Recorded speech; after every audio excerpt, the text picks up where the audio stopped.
25 TV. America's listening to Fox News. This is a metaphor for your business's journey. Sometimes it feels like the course keeps changing right before your eyes. And in order to maneuver it, you need an expert by your side. That's what Dell Technologies advisors do. They have the Windows PC and tech solutions you need to help you get out in front and stay ahead of the game. Call an advisor today at 877-ASK-DELL. That's 877-ASK-DELL. A start to a simpler experience with Windows 11 Pro. Hear that? That's the sound of a man guarding his home around the clock. Because he has 24/7 professional monitoring from SimpliSafe Home Security. With 24/7 professional monitoring, SimpliSafe keeps watch night and day. If there's trouble, SimpliSafe alerts him and will dispatch emergency help when needed. Protect your home and your sleep. Take 30% off a new system at SimpliSafe.com today.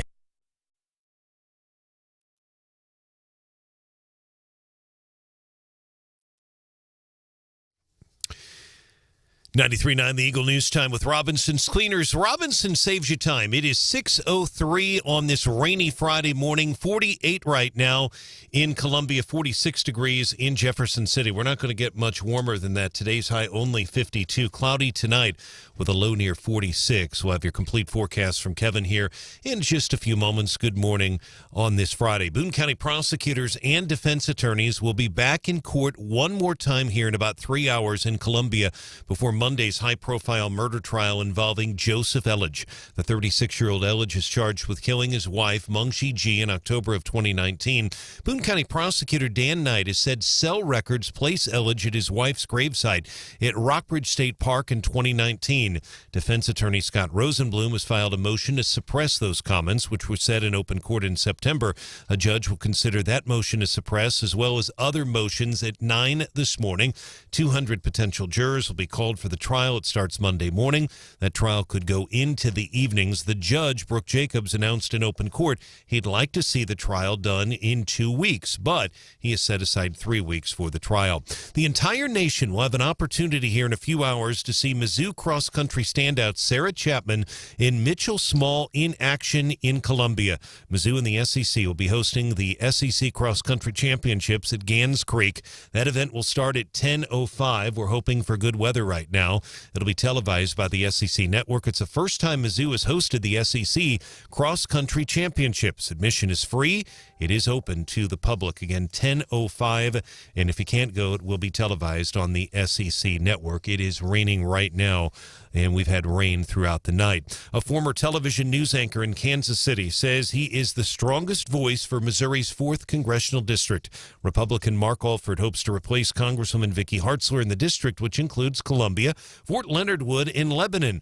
Alford says he'll campaign across the district, which has a strong agricultural presence. A lot of our corn goes overseas, and if we don't have a sustainable system, supported system for our farmers, then it's not just our nation's breadbasket that's in trouble. It's the world that's in trouble. Alford says he loves America and he supports law enforcement officers, and the military is critical of CRT. You can hear the full interview from Wake Up Columbia, 939theeagle.com. A veteran law enforcement officer who has served as Fulton's chief for more than 19 years will retire in December. He is Steve Myers. He's been the Fulton chief since 2002. He's also a former Montgomery County sheriff. One of the biggest stores on heavily traveled Missouri Boulevard in Jefferson City will close its doors tomorrow night. Best Buy's final day of business in the capital city is tomorrow. They'll be open from 11 in the morning until 7 p.m. Best Buy spokesman Kevin Flanagan tells 93.9 The Eagle the closure is part of their regular and ongoing review of process of stores as leases come up for renewal. He says the store has 15 full-time, some part-time employees as well. And perfect fall weather is expected tomorrow for the annual Parson Family Fall Festival in Jefferson City. That event will take place from 1 to 3 in the afternoon at the Governor's Mansion. Children 12 and under are encouraged to wear their Halloween costumes. The event will include bluegrass music, vendors, children's activities as well. And again, the weather for tomorrow actually looks very nice, partly sunny with a high of 58 degrees. 93.9 The Eagle News is brought to you on this Friday morning by AirServe Heating and Air Conditioning. For all your heating needs, log on to airserve.com. 93.9 The Eagle News Time, 6:06.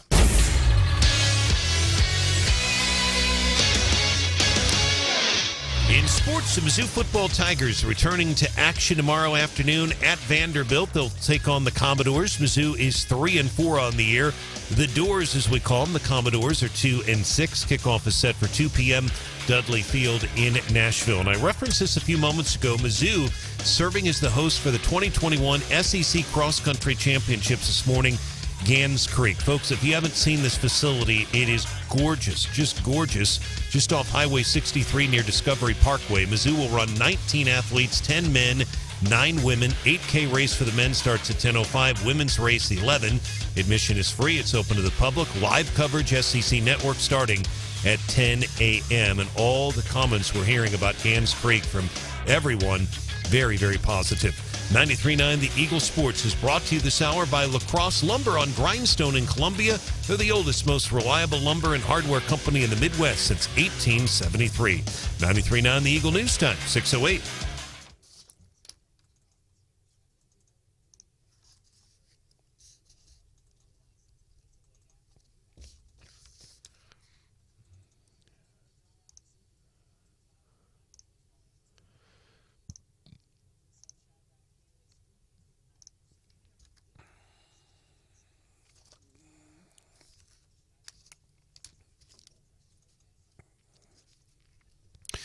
Kevin, thank you. And our weather's brought to you by Club Car Wash. Visit clubcarwash.com. Find a location near you. 48 in Columbia.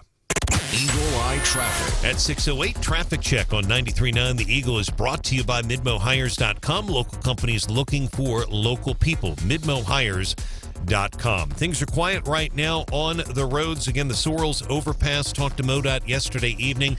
Not going to be any demolition today. No impacts this weekend. However, we could get an announcement today. Any announcement would be something that would impact you next week or the following week. So nothing to worry about right now in terms of any lane issues or lane closures today with the Sorrells overpass. If you do want to report a traffic issue, give us a call or a text, 573-874-9390. More team coverage in less than 30 minutes and breaking news immediately. I'm Brian Hauswirth, 93.9 The Eagle.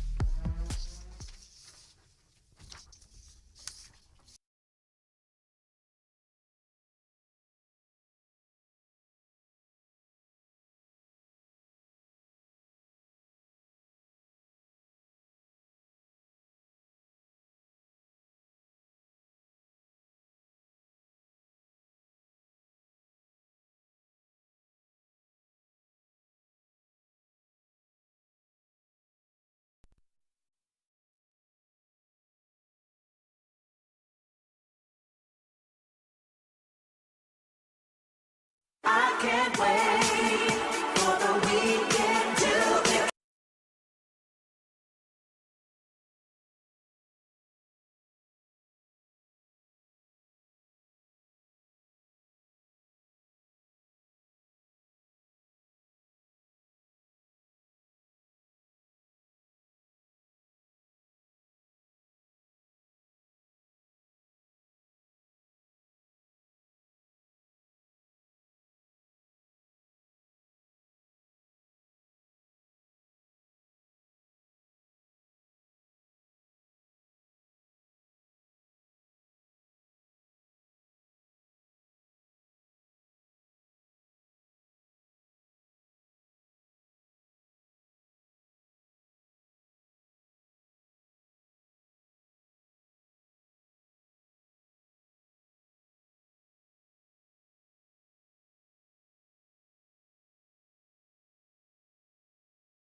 Winners and losers of the week.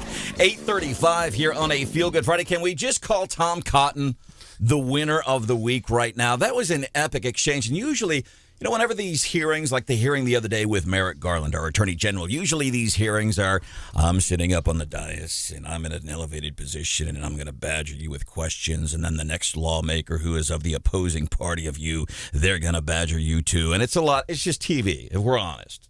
It's just for play. Theater, yeah. I mean, I think people, They do it for the airtime sometimes. But I'll tell you, as we were highlighting yesterday, our Senator Josh Hawley, Ted Cruz, Senator Tom Cotton from Arkansas, these guys, they believed what they were saying yesterday. And they were passionate about it, and they were not mincing words. At all. Great exchange. Actually, Wednesday, not yesterday. Senator Tom Cotton questioning Merrick Garland. This testimony, your directive, your performance is shameful. Okay. That's not. Thank God you are not on the Supreme Court. You should resign in disgrace, Judge. Josh Hawley said yesterday, you should resign. And here's why I respect Josh Hawley and Tom Cotton and these folks calling on our Attorney General Merrick Garland to resign. I respect them because they said it to his face.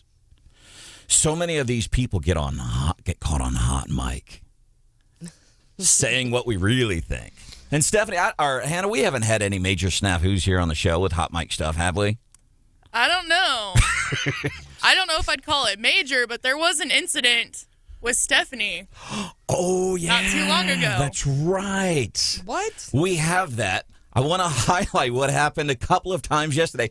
And these are fun, but I think it speaks to this mindset, again, of a lot of these people, whether we're talking schools, social issues, whatever, this leftist mindset. School board president in Los Alamitos, California. Her name is Marlis Davidson. And she is epitomizing what we've even seen here in Columbia. Local school board meeting last week. That's the one that we know of. I know there's others out there, but they just ended a meeting because they didn't like the fact the woman was saying, hey, I'm sending you these emails. And they just ended the meeting because school board president Dr. Helen Wade did not like what she was saying. This school board president didn't like the fact that parents were showing up and saying, hey, this is as a parent of a kid in your school and as a taxpayer who pays for your schools, I don't like this. School board president of Los Alamitos School Board earlier this week. Check this out.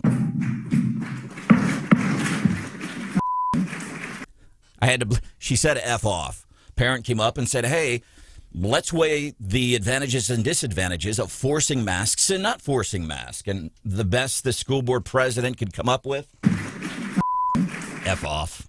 Thank you for bleeping it. Yikes. Appreciate that. School board president. F off. And it speaks to this bigger concern.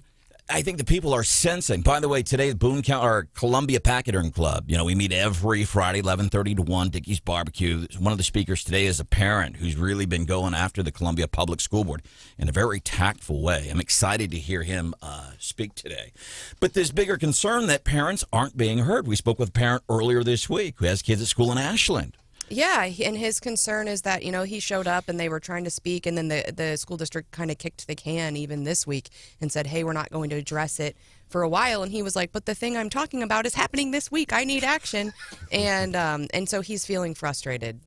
So it's this frustration that parents aren't being heard. Now, I'll tell you, like when we had to go to school for my kid, something, he was getting, I don't want to say bullied, he was getting picked on. And man, me and his mom going to that school, that's like, you're going to hear me now. These concerns are real. I'm not complaining. These are real concerns. So this same school board president, she apologizes after it comes to light that she was telling a parent, F off. I don't care about what you have to say. Same meeting. Somebody's going back and listening and parsing through this stuff. Check this out. Parent getting up to talk about mask mandates. Claire C., followed by Leah R. Oh, God, here we go. Oh, God, here we go. Jeez. That is a school board president. I don't think that's much different than what Helen Wade did a couple of weeks ago. This is happening in our schools. This is real stuff. These aren't like just talking points. This is real stuff. Oh, God. Here we go. That's Hot what... mic. When the mic flips on at 6:08, I think. Oh, gosh. Here we go. No foul language in this studio. And then this yesterday, U.S. Representative DeFazio, he's from Oregon, so that means he is a Democrat. You are correct in making that stereotype. Again, so somebody's talking, the Republicans are talking, and he doesn't like what they have to say. Again, I had to bleep this, but you'll get the gist of what this guy is doing. Don Young, recognized. Oh, you're young for yielding. Call him an F and A-hole. What? Yeah, because he has a differing political ideology. Now, this isn't like master bleep theater that we have done on the show before, where you take an innocent sentence and just add some bleeps to it to make it sound worse. This isn't one of those situations, right? You're being honest? Yeah, no, this is real stuff. And it's all Democrats, it's all liberals, and these people on the far left, they have no sound argument, so it's F off, F you. God, here we go. One of my favorite hot mic moments ever. Ronald. By the way, my dad's in the studio this morning. Yay! Good to see you. By the way, you can have consultants, general managers, owners in town, whatever. Your dad sitting in the same studio while you're doing your show. You know the pressure involved. Are you feeling nervous? If I'm being honest, a little bit. He's got his red on too. Yeah, he is far enough away though that he's not going to be able to backhand you if you say anything dumb. So, Dad, go ahead and step up to the mic. And we need to fact check some of my stories. By the Hannah was saying, hey, since your dad is here, we ought to fact check some of these stories you've been telling us over the years. I think we could do a whole show on that. One of them is, Dad, I was telling one time we were having dinner one night, and I made some smart aleck comment. One time. But and it was odd because we didn't sit at the dinner table a whole lot growing up. No. We sat on the floor watching TV, eating macaroni and cheese with hot dogs in it. Hey, that is a good meal. That is a good meal. Thank you, Hannah. For one night, we were sitting at the dinner table. I don't remember why, and we were eating spaghetti. And I said something, you said something about me being a smartass. And I said, I was 8, 9, 10 years old maybe. And I said, well, it's better than being a dumbass, Dad. And without missing a beat, Dad, who's got a fork full of pasta, pow, backhands me. Is that true? Do you recall? No. Okay. I think he's probably having trouble recalling one specific instance where that happened. It might have been multiple instances over your childhood. That's a distinct possibility. By the way, you can watch the show, of course. Go to YouTube, search 93.9 The Eagle Live. You see the whole crew this morning. Brian Hauswirth is here. Good morning. There is Stephanie Bell. Morning. Hannah, the producer. What up? My name is Branden Rathert. There's my dad. Good morning. Say hello. Good work. Pop YouTube up on your smart TV. That way, as you get ready for work this morning, you hear all the news, everything going on. You hear Congresswoman Vicky Hartzler, 710. She is here. Some of the things we're going to be talking about. Hectic, crazy week in Washington, D.C. She's in the studio this morning. 810, Governor Mike Parson is going to be calling in the show. He has issued an executive order saying we're just not going to follow this vaccine mandate. Does it have any teeth? That's one of the things we want to ask him. 810 this morning here on 93.9 The Eagle. I think, and Dad, you probably remember this, one of the most famous hot mic moments ever, Ronald Reagan. He was getting ready to do some kind of televised address, and Ronald Reagan, of course, had a great sense of humor, and this was, so it would have been sometime between 80 and 88, Cold War. We were waking up every morning frightened of the Soviet Union. And Reagan said this before he went on TV. I'm pleased to tell you today that I've signed legislation that will outlaw Russia forever. We begin bombing in 5 minutes. But that was a big deal because the Russians went on alert at that point. So they were obviously monitored. But yeah, that was a big deal. I would say that was 82, I believe. I think so. Yeah, it was early. It would have been the early part, 82 or 83. Right. Yeah. And then we have, Hannah, do we have time to do this hot mic moment with Stephanie? Can I do it before we get into the D.C. rundown or after the D.C. rundown? Don't ask me a question if you're not going to like the answer.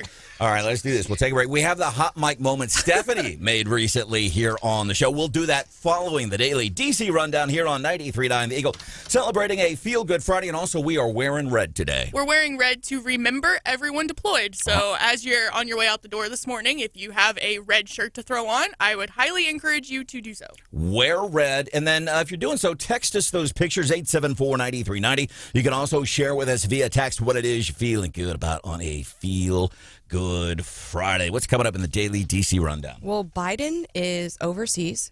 Who's he meeting with? And will him being out of town help Congress get any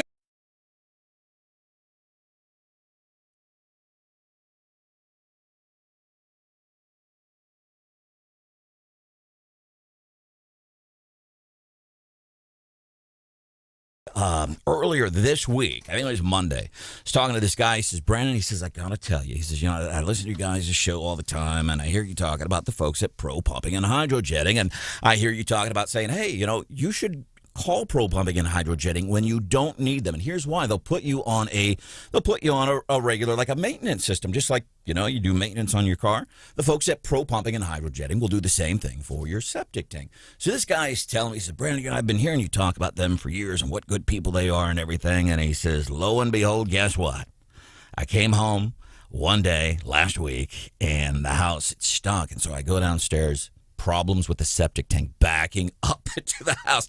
And I got to tell you, this guy, he ended up calling Pro Pumping and Hydrojetting to come fix it. And now he says, yes, I am on a maintenance program with Pro Pumping and Hydrojetting. And they'll do the same for you. Just go onto their website, pro-pumping.com.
Wake Up Columbia with Branden Rathert. Mid-Missouri is listening.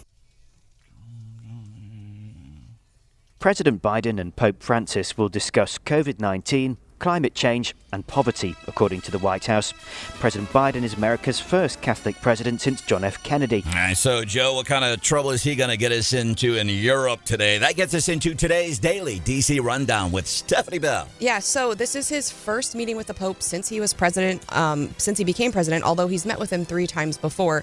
And I think it's interesting because at least the article I'm looking at says, he takes pride in his Catholic faith and he's, excited to meet with the Pope, although, some have suggested he should be denied communion because, of course, he supports abortion and same-sex marriage, which is, not in line with the Catholic faith. But they're hopeful he's going to be meeting with the Pope, and then they're going to they have a private meeting scheduled and then kind of an expanded meeting. While he's out of town, I think Congress is actually excited. Hurry up, he's gone, everybody. So there's probably two groups that are excited, the McAuliffe people and Congress, right? They're like, get out of here. Let us do our work. Let us campaign. So, but it's still kind of up in the air about whether anything's going to actually happen in Congress. They're pulling things out. What we know is out for sure is paid family leave and the provisions that were going to lower prescription drug prices. And that's now angering the more progressive side of the party. So it's still just a mess. Some of the things that are still in there, so they pulled out paid family leave, still in there, a $35 billion hearing aid benefit for the people of Medicare. And What? of course... Huh?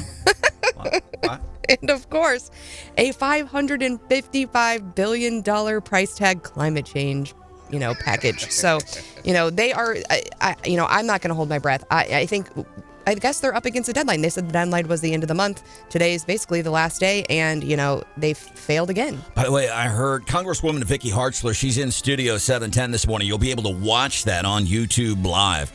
But apparently she goes in the Democratic caucus meeting yesterday, and one of the things she told the people in that room in Washington, D.C. yesterday was, listen, we got to do something today. We need the president to get off that plane in Europe. We need him to look good. That's what she told the people in the caucus. And so there's this talk that, this one has no chance either, this reimagined bill. Yeah, I don't think so. And then also all eyes are on that Virginia governor's race. The election's Tuesday. Fox News had a poll out this morning showing Youngkin in the lead, actually, and outside of the margin of error, I believe. But people are really looking at the differences in the races, whereas McAuliffe is calling, in all the stops, Obama, both Bidens have been there. Youngkin really hasn't been relying on the support of any big names and kind of going it alone as kind of the outsider businessman. And it seems to be, doing him really well. And so it's kind of, I think a lot of people see it as a test and a preview for the midterms. And I mean, a lot of people are going to be paying attention. And I thought it was interesting as I thought about it. I'm like, and I guess Trump's going to do a tele-rally for him on Monday. But I'm like, you know what? He is going it alone. He is saying, this is what I'm going to do, and this is why I would do it better than Terry over here. Well, and Biden has, been criticized for being a puppet. And so I think right now saying, look, I'm nobody's puppet. I'm my own guy. I can lead. And I'm a smart person and I'm my own man. I think people identify with that and people like that. Fox News is going to be covering this coming up at 6:30. Scrambling in Washington, D.C. today, and employees of one of America's largest cities up against a vaccine mandate. What might happen there and what might we learn here in mid-Missouri from that? Brian Hauswirth is here too. You're going to see a lot of traffic in a part of town today. Kind of a big deal. Where at in town? Brian has that story. 6:31. And that hot mic moment with Stephanie Bell at 6:35. Maybe some fog today. Heads up there. Give yourself a few extra minutes. Our high today, 52. But tomorrow we rebound a little bit. Some sunshine. Tomorrow's high, 60. Same thing for Sunday. Right now, 48. Weather brought to you by Club Car Wash. Unlimited memberships. $20 a month. Club Car Wash. Fox News. I'm Chris Foster. President Biden at the Vatican meets with Pope Francis for the 4th time, the first as president. Fox's Simon Owen. President Biden's meeting with Pope Francis here comes with a subplot. U.S. bishops are debating next month whether politicians who support abortion rights, like the president, should be denied communion. The White House says the leaders will discuss COVID-19, climate change, and caring for the poor. President Biden is only the second Catholic president in U.S. history. The other was President Kennedy. Back home, a framework for the Democrats' big spending bill does not mean a deal is done. The House was supposed to vote on a separate $1 trillion infrastructure package, but House Speaker Nancy Pelosi pulled the plug on that as progressives said they'd only vote for it if they got assurances that moderates would support President Biden's larger social spending plan. Fox's Jill Nato. America's listening to Fox News.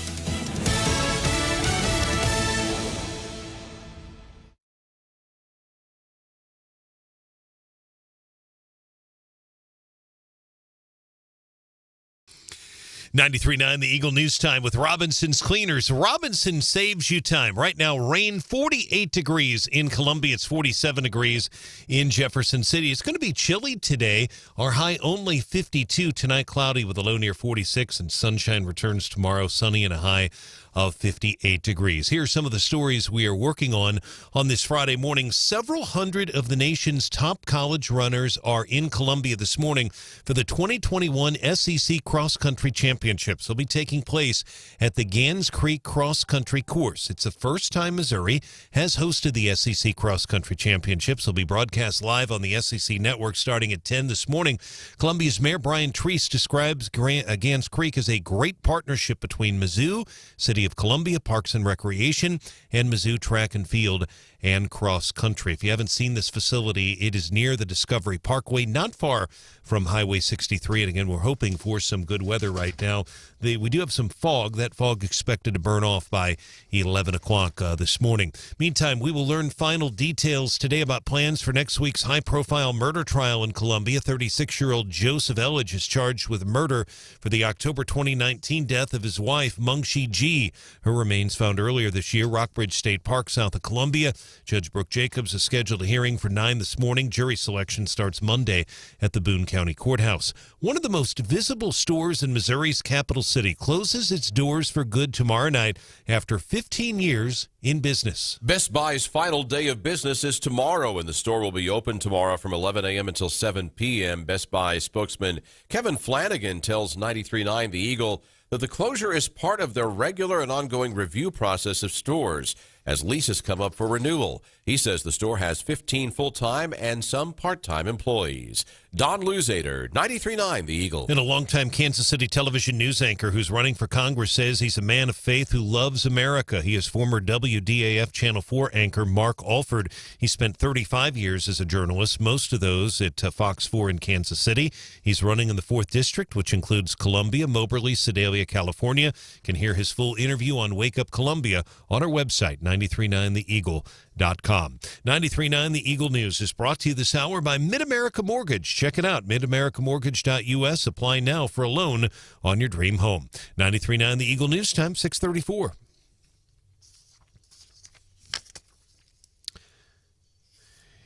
In sports, we'll start with hockey this hour. The Avalanche beating the Blues last night 4-3. That game at the Enterprise Center in St. Louis. College football, Mizzou returning to action tomorrow afternoon. Vanderbilt, they'll face the Commodores. Mizzou 3-4.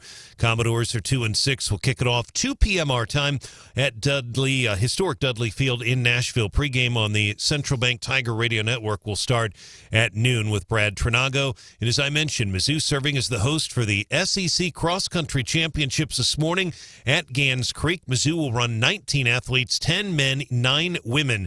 Men's 8K race starts at 10:05. The women's race is at 11.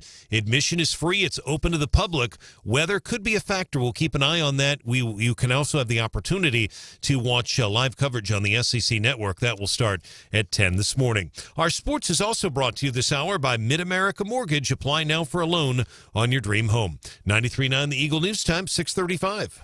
Eagle Eye Traffic. Traffic check, MidmoHires.com. Local companies looking for local people. MidmoHires.com. Find a job or post your job opening today. Things are quiet right now on the roads. Be careful. We have a lot of rain. As I mentioned, some fog as well taking place across mid-Missouri. But again, nothing to report in terms of traffic problems. If you do want to report one or you see a crash, give us a call or a text. 573-874-9390. More team coverage in less than 30 minutes and breaking news immediately. I'm Brian Hauswirth, 93.9 The Eagle.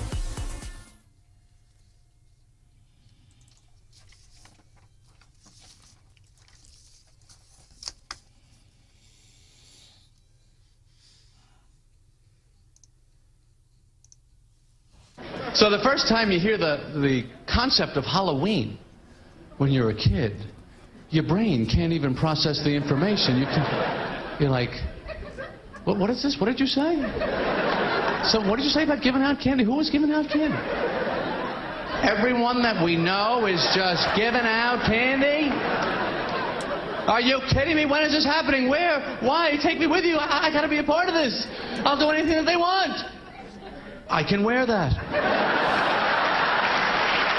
There's our news partners, ABC 17, have done a poll asking folks here in mid-Missouri, is COVID changing your Halloween plans this year?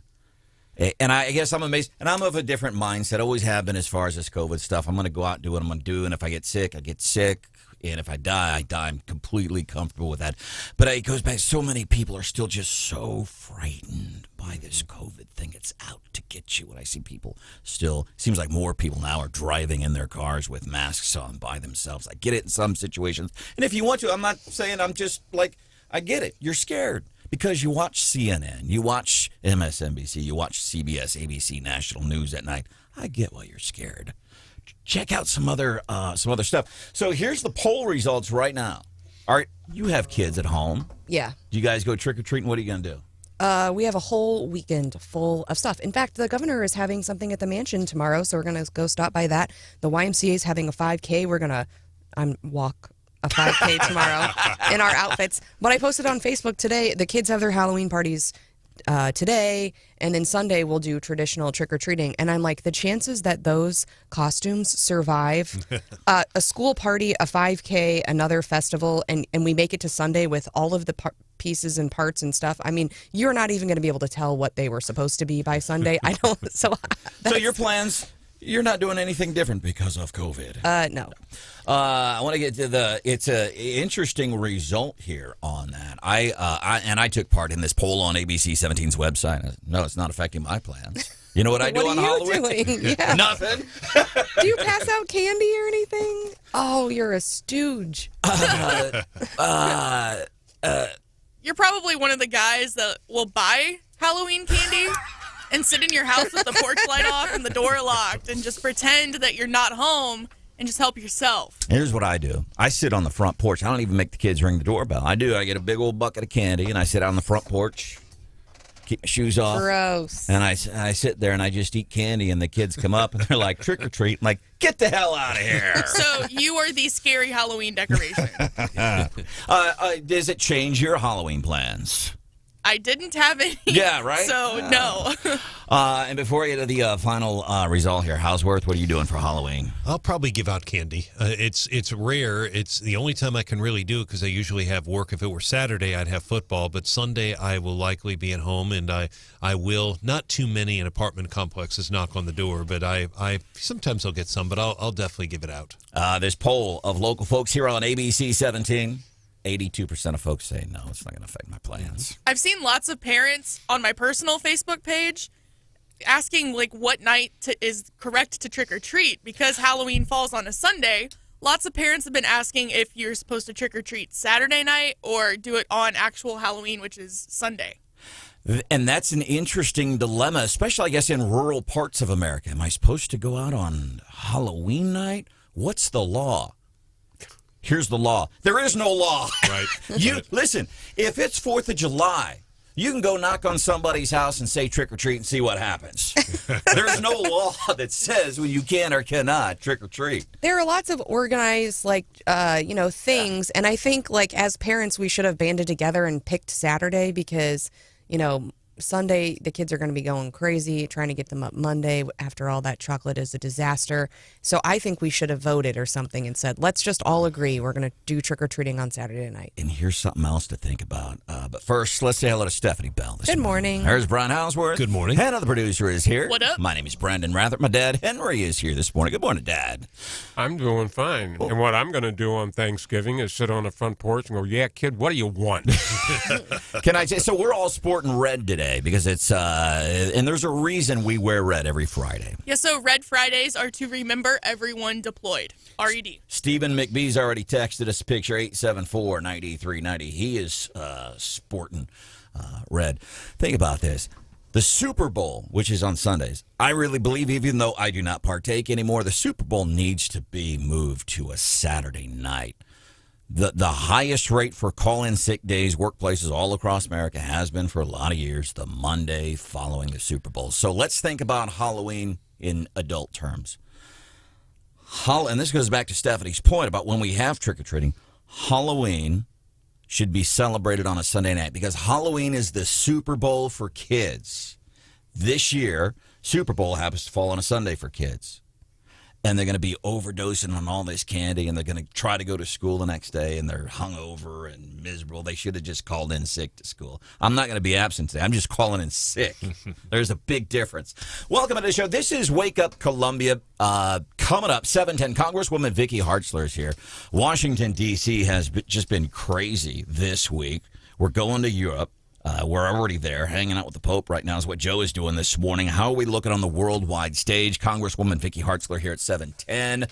And then coming up, 8:10, Governor Parson is calling in. He's issued an executive order, and I like the idea. I don't know if it has any teeth, but he's issued an executive order saying we're not going to follow these vaccine mandates. He's issued this executive order, and he says, as the governor of the state of Missouri, I stand with concerned Missourians and will do all I can to stop federal COVID-19 vaccine mandates. We saw this kind of boil over a little bit this week. 3M, big local employer, boiling over. I shouldn't say boiling over. All parties involved, I think, have been very tactful and very kind to each other. Yeah, it's been respectful. The people that work at 3M that protested, the 40 to 45, have been respectful, and the company vice versa to them.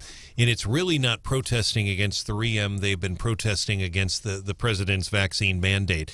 Now, ABC 17 does have a news story up this morning. I haven't really picked it up because it's fine. The journalism they did there is fine. They mentioned that 3M employees have produced a video, but it appears to me that a lot of those employees are from outside of the area. So it's good. It's a good update. Yeah. But if they start protesting again here in Columbia, we'll pick that story up. But the spokeswoman for 3M did tell me that they intend to comply with the mandate, but they hope everybody basically complies. And again, folks can apply, as she said, as well, for a religious or I believe a medical exemption on that. But yes, it's been very respectful, the protests there. And this video, they're saying some if you get a chance, there's no audio to it, it's just music, and it's a bunch of people, and their faces they're holding up signs in front of their faces. And one of the things that struck me the most, think about this for a second, and I feel for these people, I really do. They were essential employees. 3M makes masks.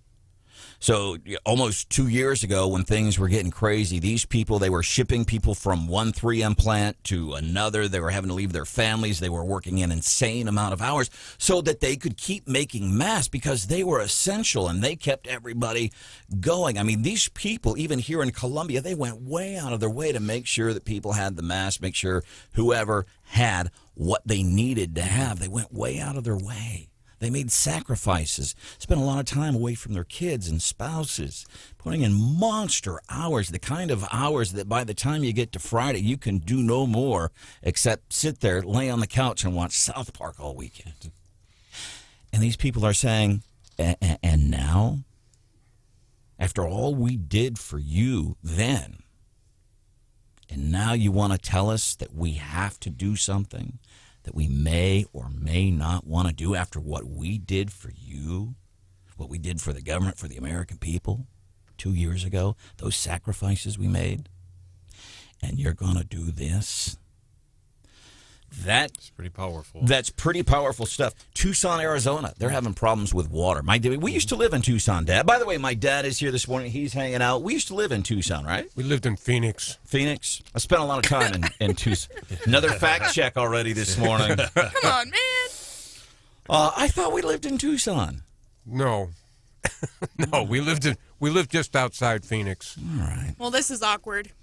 Well, in Phoenix, Arizona, they're having problems with water there, which they usually do because they put millions of people in the middle of a place where there's no water. So they have water issues. And they've been able to survive over the years. They get water from the Colorado, what have you. Their biggest problem now with water, it's not drought. It's not climate change. It's not lack of rain.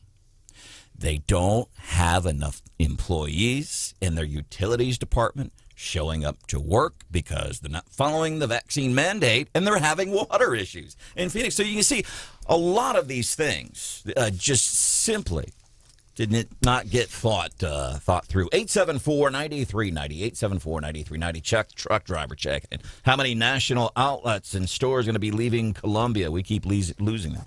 I don't know, Chuck. I wish I had an answer for you, but I simply don't.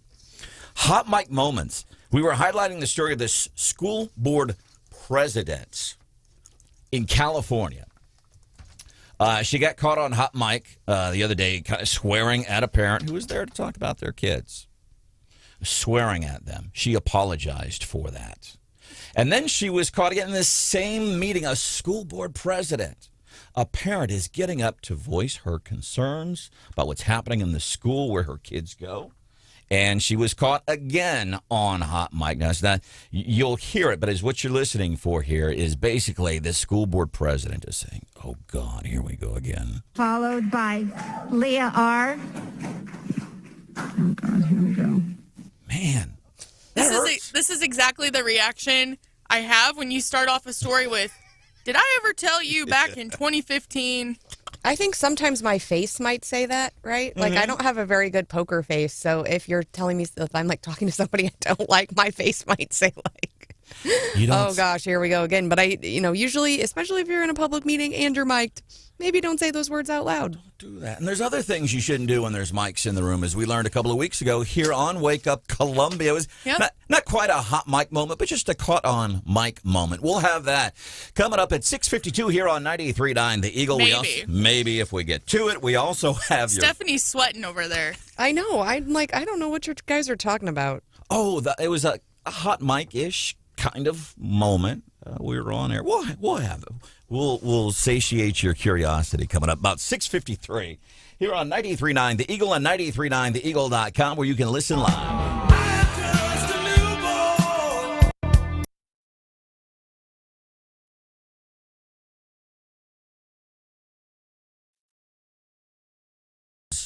Of saying, hey, listen, we can help you. If you have a complaint about a business or something, we can help you. And now they've done a good job in saying, hey, here's some other things that we do. For example, let's say you're going to, get your house painted. And you're like, I've never hired anybody to paint my house. What questions should I ask besides, hey, how much do you charge and do you do a good job? Well, if you go onto the Mid-Missouri Better Business Bureau website, you'll find there's like guidance.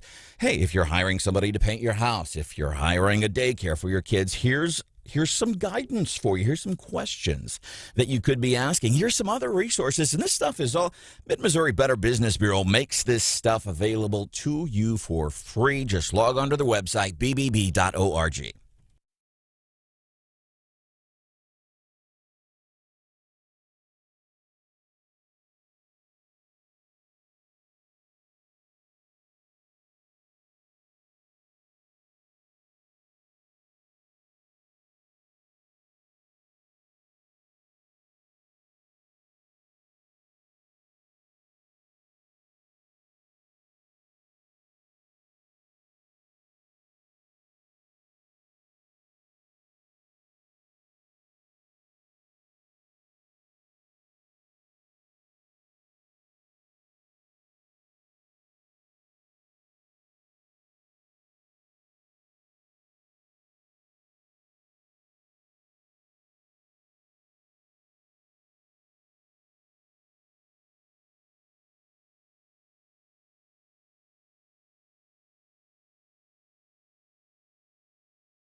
Wake Up Columbia on 93.9 The Eagle. The world is watching on Facebook Live. Are you?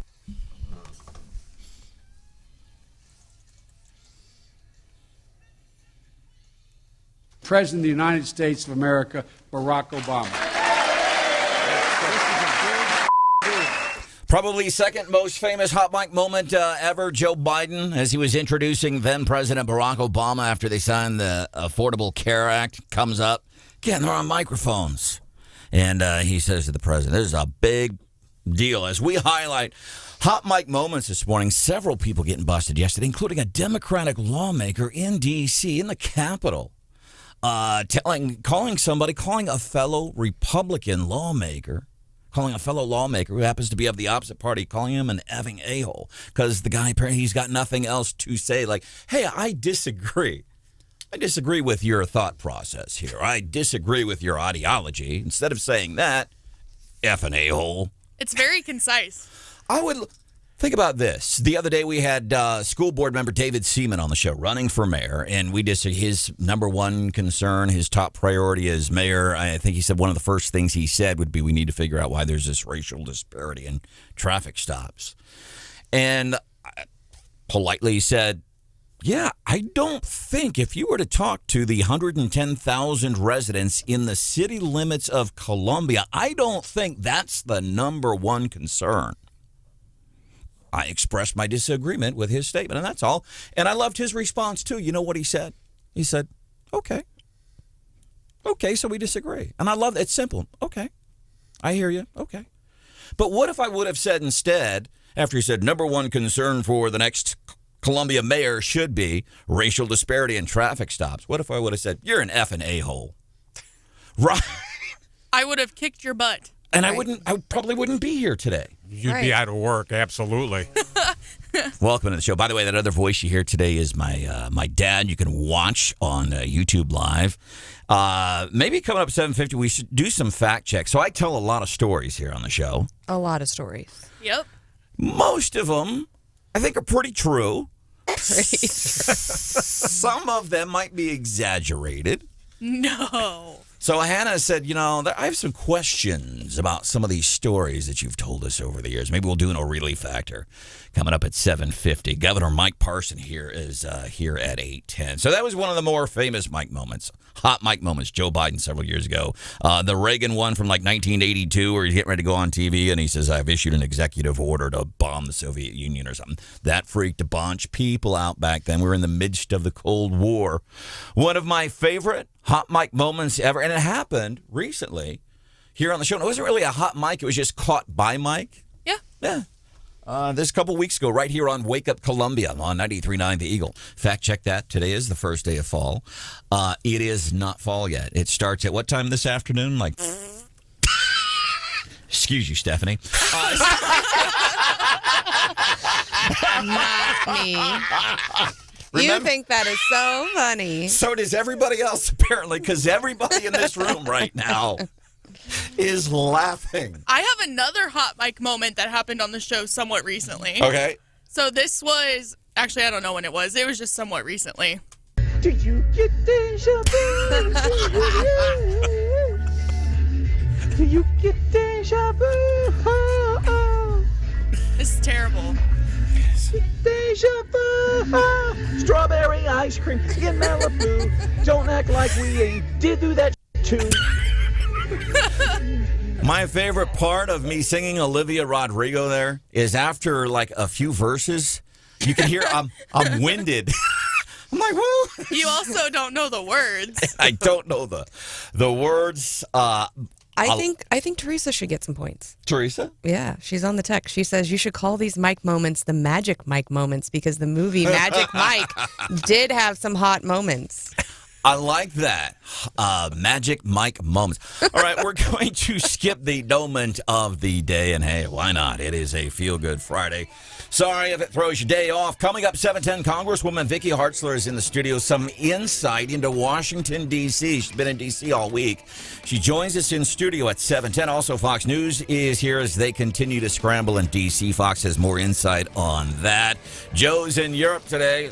Look out. Then Brian Hauswirth is here. You guys see a lot of traffic traffic in a certain part of town. Where is that happening? We'll find out at 7:03. I'm Branden Rathert for Salter Lawn Service. Salter, one call does it all. And here's the one call, and you need to make this call really soon. They're getting ready to put up Christmas lights. I know it's not even Halloween yet. And then we get into Thanksgiving. We're going to be putting up Christmas lights, which is could be a great tradition for a lot of folks. But the unfun part of that is then when you have to take the lights down. And that's why you should call Salter Lawn Service. They'll come to put up the lights. They'll even design something for you, maybe if you want. And then they'll come and take them down. And that is the best part about Salter. They'll take them down. And then they'll store your lights until next year. So you should call Salter. You can find them online. See all the other things they do, too. Just some incredible landscape work. And they've been here, obviously, for a long time. Started here. Stacy Salter and Lance, those guys. They just do really, really good work. And the biggest thing, I think, is, man, when you've got Salter Lawn Service doing stuff for you, you get a lot more free time.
The president meets the Pope. I'm Dave Anthony. Fox News. It's the first Biden visit on his foreign trip, going to the Vatican, discussing issues from poverty to climate change, something the president will talk about this weekend at a gathering of world leaders in Italy. At the G20, President Biden will call for a new global minimum tax on corporations, coordinate ways to fix the supply chain, and plan nuclear negotiations with Iran. Next week at a climate summit in Scotland, President Biden plans to highlight America's goal, 50% less carbon emissions in the next 9 years. Fox's Peter Ducey in Rome. The president's agenda remains stalled back in Washington. He hailed a framework agreement among Democrats on a social spending plan all Republicans oppose, hoping it would lead to a vote on the bipartisan infrastructure deal. The agenda that's in these bills is what 81 million Americans voted for. But House progressives still demand more details on the spending and the tax hikes. We need a little bit more than an IOU. So Congresswoman Alexandria Ocasio-Cortez and progressives again blocked the infrastructure vote. While the Biden administration deals with a migrant surge this year, it's also looking to pay some immigrants who came here illegally a lot of money. Fox's Evan Brown explains live. Yeah, Dave, the Biden administration is looking to pay each migrant separated from their families at the border by the Trump administration $450,000 apiece, or $1 million per family in settlements. It's being reported in the Wall Street Journal, which says that is not a finalized number, but it is an attempt to settle lawsuits filed on behalf of those migrants by the ACLU, seeking multiple millions per family. Ultimately, it would put taxpayers on the hook for $1 billion or more, Dave. Evan, today's the COVID vaccine deadline for the New York City municipal workers. Mayor Bill de Blasio says they can replace those who don't get a shot, but unvaccinated sanitation worker Sean Kilcullen tells Fox. So I don't know what he's going to do next week when 33% of the people are going to show up aren't going to be, they don't know what they're doing. You're going to have a bunch of rookie people. America's listening to Fox News. This is a metaphor for your business's journey. Sometimes it feels like the world is throwing everything it has at you. And to succeed, you need someone to guide you through. That's what Dell Technologies advisors do. They have the Windows PCs and tech advice to help you navigate whatever challenges you're up against and get you safely to where you want to be. Call an advisor today at 877-ASK-DELL. That's 877-ASK-DELL. A start to a simpler experience with Windows 11 Pro. Hear that? That's the sound of a man guarding his home around the clock. Because he has 24/7 professional monitoring from Simply Safe Home Security. With 24/7 professional monitoring, Simply Safe keeps watch night and day. If there's trouble, Simply Safe alerts them and will dispatch emergency help when needed. Get free shipping with the order of a new system at simplysafe.com today. And now, award-winning news coverage with Brian Hauswirth on 93.9 The Eagle and 93.9theeagle.com. 93.9 The Eagle News Time with Robinson's Cleaners. Robinson saves you time. It is 7:03, 48 right now. In Columbia, it's 46 degrees in Jefferson City. Not going to get much warmer than this at all. Our high today will only be 52. Have your umbrella and jacket handy. I'll have a complete check of your forecast from meteorologist Kevin Schneider here in a few moments. Good morning. A veteran law enforcement officer who has served as Fulton's police chief for more than 19 years will retire in December. He is Steve Myers. He's been the chief in Fulton since 2002. He's also a former Montgomery County sheriff.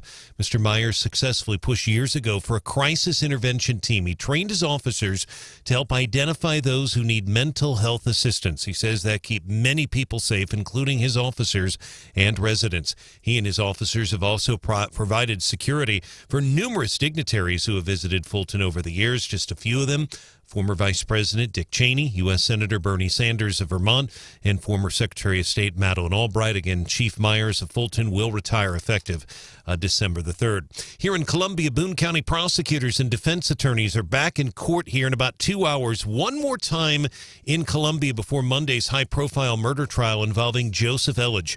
36-year-old Elledge is charged with killing his wife, Mungshi G, in October of 2019.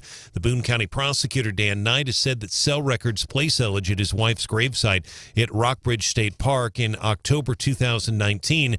The defense, led by attorney Scott Rosenblum from St. Louis, have filed a motion to suppress some statements made by Knight. They've also filed motions to suppress a few folks from testifying. A judge will consider the motion to suppress this morning at 9. 200 potential jurors will be called for the trial.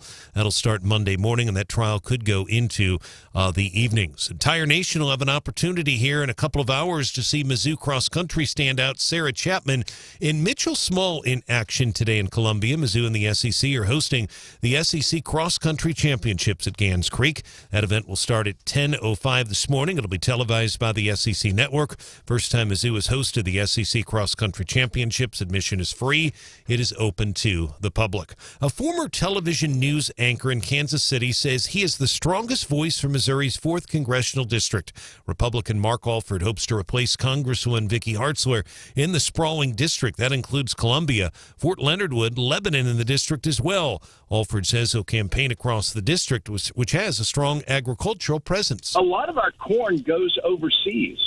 And if we don't have a sustainable system, supported system for our farmers, then it's not just our nation's breadbasket that's in trouble. It's the world that's in trouble. Alford says he loves America. He supports law enforcement officers, he says, and the military. That seat will be open next November because the Congresswoman is running for the U.S. Senate. Speaking of Congresswoman Hartzler, she'll join us live here in a few moments. One of the biggest stores on heavily traveled Missouri Boulevard in Jefferson City will be closing its doors tomorrow night. Best Buy's final day of business is tomorrow. The store will be open tomorrow from 11 until 7. Best Buy spokesman Kevin Flanagan tells the Eagle the closure is part of their regular and ongoing review of process of stores as leases come up for renewal. He says the store has 15 full-time and some part-time employees. Flanagan says the decision to close the store is never an easy one. And your children and grandchildren will have the opportunity to trick-or-treat tomorrow afternoon at the Governor's Mansion in Jefferson City.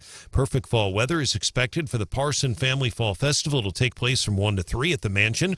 Governor says there'll be a bounce house there, face painting, trick-or-treating, and the K Brothers will be performing bluegrass music as well. Weather should be perfect for tomorrow. Again, that's from 1 to 3. Children 12 and under are encouraged to wear their costumes. 93.9 The Eagle News is brought to you on this Friday morning by the Candy Factory. The Candy Factory's in downtown Columbia. Anniversary birthday any day. thecandyfactory.biz. 93.9 The Eagle News time is 7:07.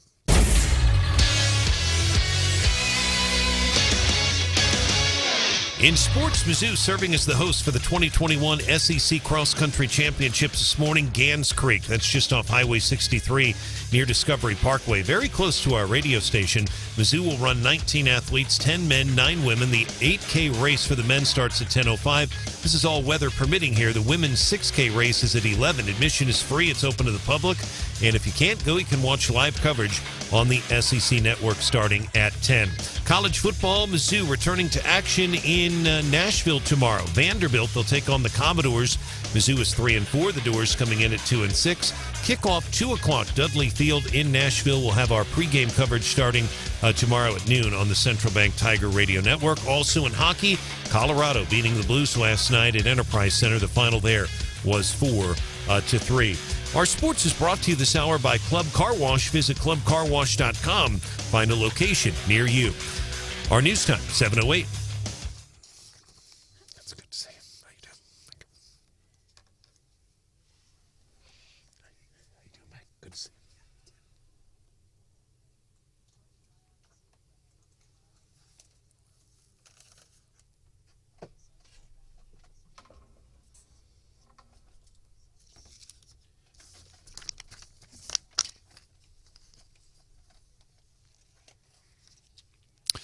All right, thanks so much, Kevin. Our weather is brought to you by Club Car Wash. Visit clubcarwash.com to find a location near you.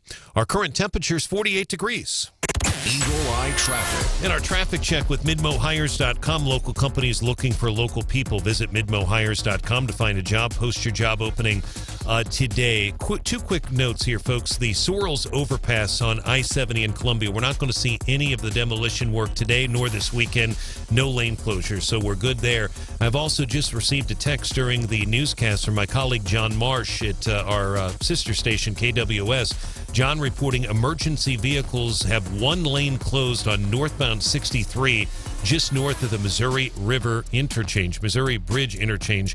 That would be in Jefferson City. No other details on that. So if someone has some more information on that, certainly pass it along to us. 573-874-9390. More team coverage in less than 30 minutes and breaking news immediately. I'm Brian Hauswirth, 93.9 The Eagle.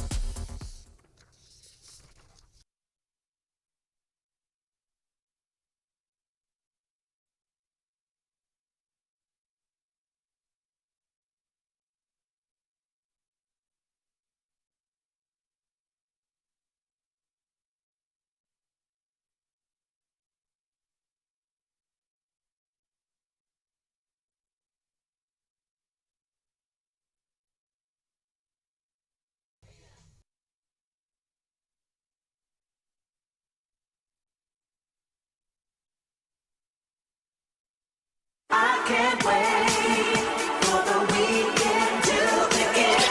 Everybody's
as the winner hearing this week, Attorney General Merrick Garland.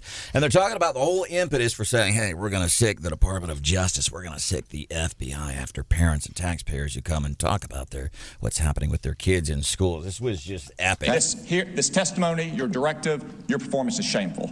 That's not... Thank God you are not on the Supreme Court. Man. Congresswoman Vicky Hartzler, you heard that. What was your reaction to that?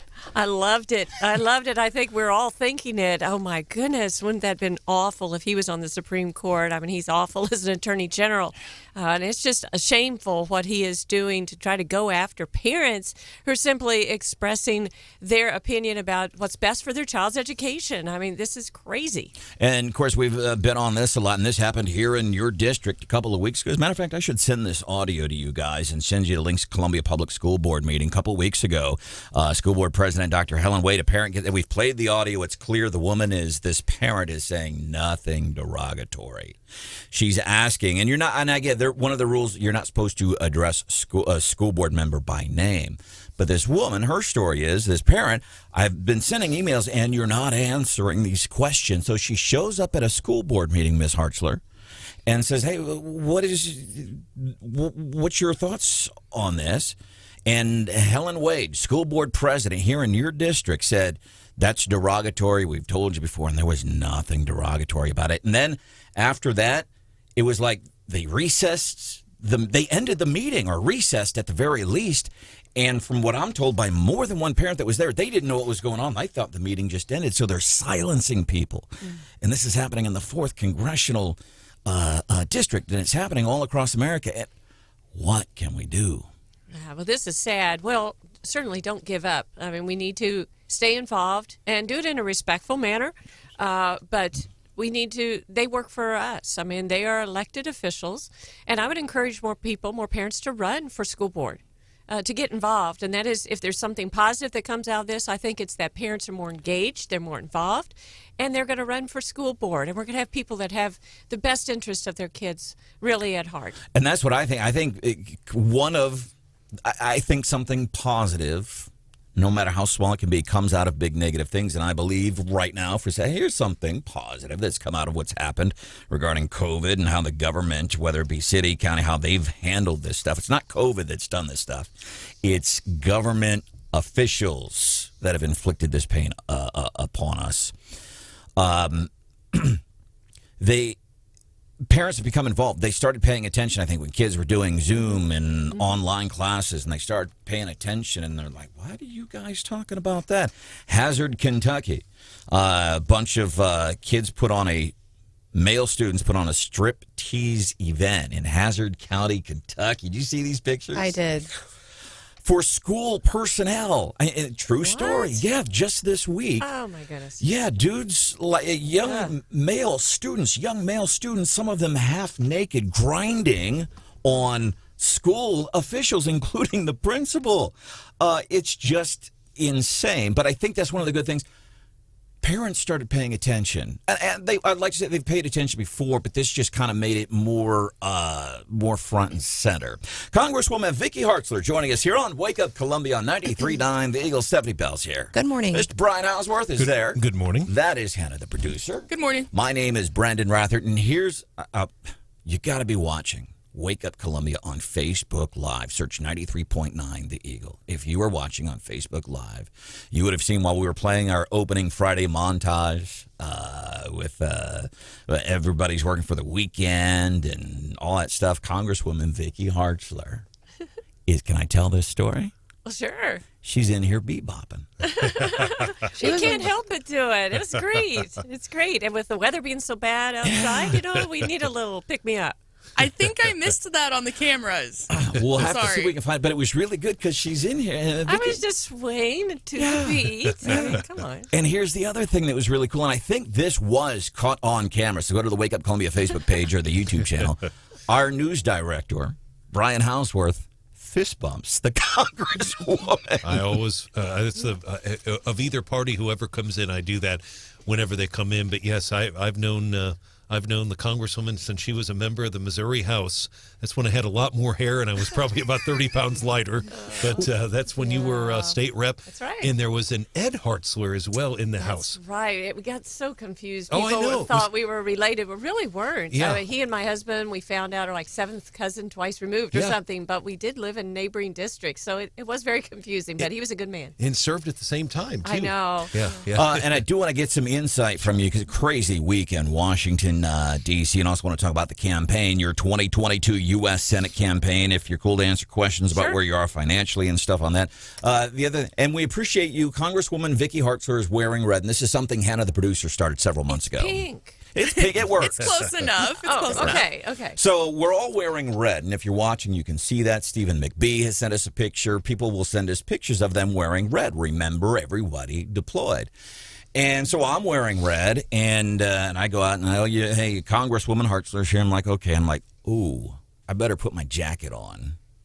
Why? Here's why. Because my shirt says, Oh. What does it say? It says badass Zimmer Communications. So, am I cool? This doesn't offend you, does it? No, okay. we're okay. Of course it doesn't. All right. D.C. this week, man. What do you see, and what can you tell us? I heard this from somebody in D.C. He said Nancy Pelosi, I think it was yesterday, or maybe it was Wednesday, Democrat caucus meeting. She calls these people in and kind of says, hey, listen, when Joe gets off that airplane in Europe, we need him to look good, so we need to find some kind of scraps or something so that we can say that we look good, or that the president looks good when he gets off of Air Force One in Europe. You're there. You're in the muck. Mm-hmm. What else can you tell us about what's happening in D.C., infrastructure and spending? Well, the good news is the Democrats are in disarray, and they're not able to come up with the plan yet to put us further in debt and fuel further inflation and hurt working families. And that's what their plans will do, and they're already hurting people. And so it's good news for us that they can't come up with this deal. I was at the Capitol yesterday early morning for a breakfast meeting. Came up from the basement into the main area. There was reporters all around, police all around. We're like, what's going on? Anyway, they went out the front, and there was the presidential motorcade. And the president, they said, well, the president's here. And so he was clearly meeting with the Democrats, trying to twist arms, begging them to come up with some sort of a deal. And they didn't come up with anything, by the end of the day yesterday. And so, like I said, it's good news for us because they're wanting, even in this new version of the reconciliation bill that we think is going to change again. They did put out a skeleton.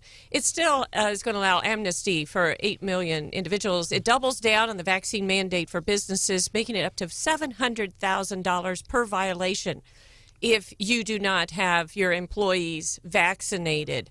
It's going to continue to give perks to their wealthy friends who have Teslas, giving them tax credits for that. It's going to pay for taxpayer abortion. I mean, everything in this package is still bad for America, and it needs to be killed. And I'm glad that they haven't come up with a deal yet.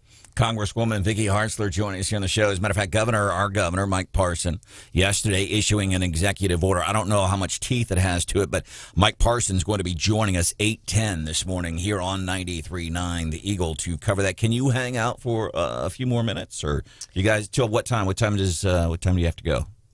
Yeah. No? Yeah. You can stay here till 9 o'clock. Very cool. Congresswoman Vicky Hartzler in studio till 9 o'clock this morning. No, but I want to ask you about any polling regarding your 2022 U.S. Senate race, and I want to ask about your money. I know I'm not supposed to ask your age. 29. Or about your money. Hey, no, we're very, very, it's public record, and we are leading of all the primary, opponents running for the Senate here. We're leading everybody, period. $1.6 million cash on hand. Very, very pleased by that. We're the only one that's moving up in the polling, and we're in a very good position. I'm feeling really good about it. I'm very excited about this race, an opportunity to represent all of Missouri and to take the fight that I have had in Washington, stand up for our rural values and our conservative values, and take it over the Senate. And I want to ask you about some polling. We'll get into that at 7:25. I know Brian has some questions. If you can hang out for a few minutes, Stephanie has some questions. We'll try to get to those coming up 7:25-ish. And you know what's hot with Hannah today? Congresswoman Vicky Hartzler's poll numbers. Does that work, Hannah? Sure. All right, we'll do that 7:25-ish, 93.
This is Wake Up Columbia, featuring Branden Rathert on 93.9 The Eagle. All right, so Joe is in Europe. What kind of damage is he doing over there? Fox has that story coming up 7:30. Brian Hauswirth is here. We're going to see a lot of traffic in a certain part of Columbia today. Where at? Is it going to affect you? And why is it here? We'll have that coming up 7:31 with Brian Hauswirth. 7:25-ish. Time for What's Hot with Hannah. We're chatting with Congresswoman Vicky Hartzler for What's Hot with Hannah. We do this every morning, 7:25-ish. And what's hot right now, Congresswoman Vicky Hartzler's poll numbers. Congresswoman joining us here in the studio, running for Senate. Seat currently held by Blunt. Doesn't want, he's done, up against Eric Schmidt. Eric Greitens, who's making headlines yesterday for potentially some more campaign finance misdeeds. Thank you, Greitens. McCloskey, Schmidt. Am I missing anybody else? I don't think so. Billy Long. Billy Long is in there, and of course, Congressman Billy Long. Vicky Hartzler. So what's hot with Hannah? Your poll numbers, some latest poll numbers. How are those looking for you? Yeah, it's good. We're on the move. We've got the two former statewide office holders, the Eric's, about 27, 25, but they're well known all over the state. But we announced in June. We've been traveling all over. Our district knows me, but others are getting to know me, and so we've moved up 8 points, and so we're at 19 now, according to that poll. And so if we keep jumping these 4 points a time, we feel really good about it. And time's on my side. The more I get out in the state, people are like, "Hey, she's one of us." She's a wife, mom, farmer, business owner, former teacher, and she's a fighter. And she's been getting stuff done in Washington D.C. She's who we need. Yeah, I wanted to ask you, if you look back to your race in 2010, I know in that race it was a crowded primary, that very first race, and I think in that race as well, you were the only female. And I think I looked at the fundraising numbers, and I think the top two people were about equal, which I think is what we've seen recently. So what comparisons are you thinking this race is shaping up to look like that, or how do you draw on that experience? Well, we're really pleased with our fundraising numbers. We're ahead by over $500,000 for Eric Schmidt. So we have 1.6, he has 1.1, but then when you calculate in the debt that he has, he doesn't have at that as much money as well. And so we're doing very well fundraising. But we had a 9-way primary in 2010. And we won by 5 percentage points against a sitting chairman of the Transportation Committee, a state senator. And so, I'm really not so focused on who else is running. I'm just focused on my race and getting out and introducing myself to others and visiting with them and listening to them and sharing with them what I'm doing in Washington to fight for them. And that's what I've been doing, whether it be the vaccine mandate. 2 minutes. Congresswoman Vicky Hartzler on 93.9 The Eagle. Just a quick question, Branden. Congresswoman, we appreciate you coming in. The vaccine mandate, we've had some protests out at 3M. Quick comment you made to Secretary Vilsack. You said, should Biden's mandate take effect, your words, millions of workers will be targeted, terminated, thus unfairly lose livelihoods and careers because of an ill-advised vaccine demand by the federal government. End of quote. Can you elaborate on that? Absolutely. I mean, this is devastating. We're hearing from people all over. So we have some nursing homes that may have to shut down. We have rural hospitals and clinics that may have to shut down. We have the military that is releasing people perhaps dishonorably if they don't want to get the vaccine, and businesses all over, federal contractors. It is wrong. It is unconstitutional, and it is wrong for government to force its citizens to have to take and undergo a medical procedure. Now, I have personally gotten vaccinated. I'm thankful for it, but I do not believe any government should force someone to do this. And it's going to be a disaster for our economy that's already sputtering because of the high inflation, because of the overspending. All right. By the way, Governor Mike Parson issuing an executive order. He's on the show at 8:10. Congresswoman Vicky Hartzler. We got about 15 seconds here. From listener Branden via text. Ask Ms. Hartzler. She knows why the Dems have the policies that they have. Are they stupid, or are they trying to destroy our country? That is a good question. A lot of people believe it's planned. And that is a good answer. Saying, that's a good question. Congresswoman Vicky Hartzler, website for your Senate race. Somebody wants to get involved, donate. Easy. VickyHartzler.com. VickyHartzler.com. Thanks for joining us this morning. Say hello to my dad on your way out. I did. He's great. Cool. I have your ABC 17 storm track forecast. Look out for some fog. Give yourself a few extra minutes. Nothing really heavy or serious. Just wanted you to know it's there. Our high 52, but we rebound this weekend. Saturday, Sunday, sunshine.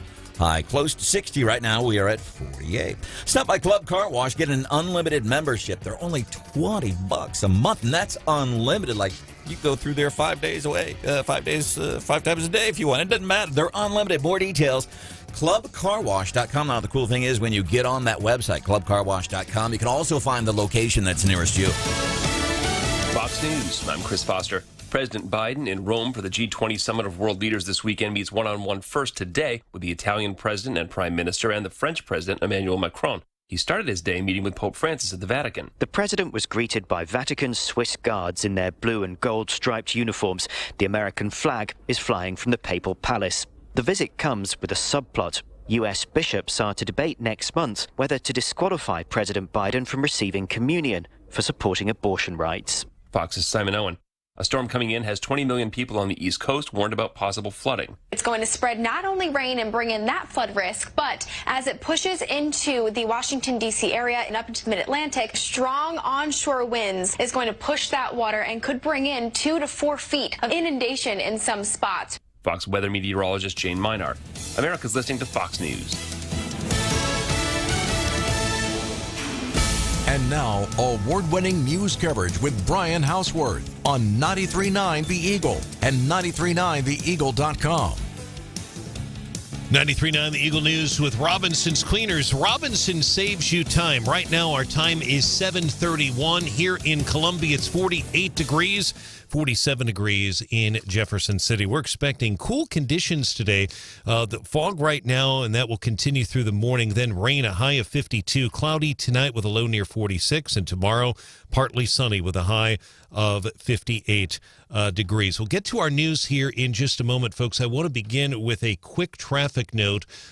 Just stepped out into the newsroom and heard some scanner traffic. We never go with scanner traffic, but Joint Communications has just tweeted moments ago, we've got a motor vehicle collision at Worley near West Boulevard. And that's what I was hearing on the scanner. This is a tweet from Joint Communications.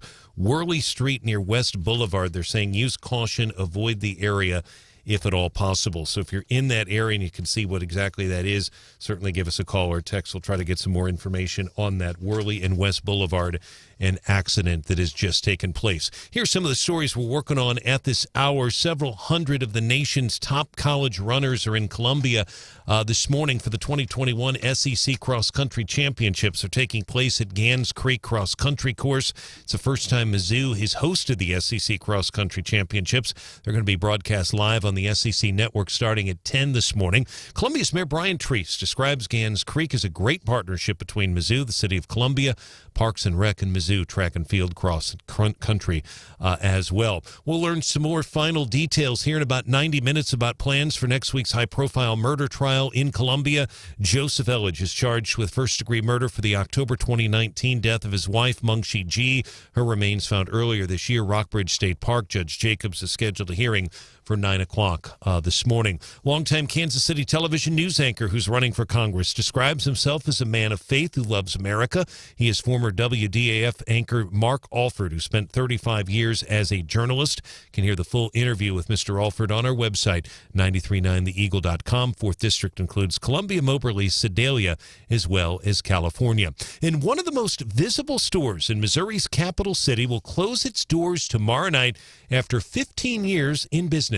Best Buy's final day of business is tomorrow, and the store will be open tomorrow from 11 a.m. until 7 p.m. Best Buy spokesman Kevin Flanagan tells 93.9 The Eagle that the closure is part of their regular and ongoing review process of stores as leases come up for renewal. He says the store has 15 full-time and some part-time employees. Don Luzader, 93.9 The Eagle. 93.9 The Eagle News is brought to you this hour by Willett Dental Associates. Make an appointment now, 573-445-5300, WillettDentalAssociates.com. 93.9 The Eagle News time, 7:34.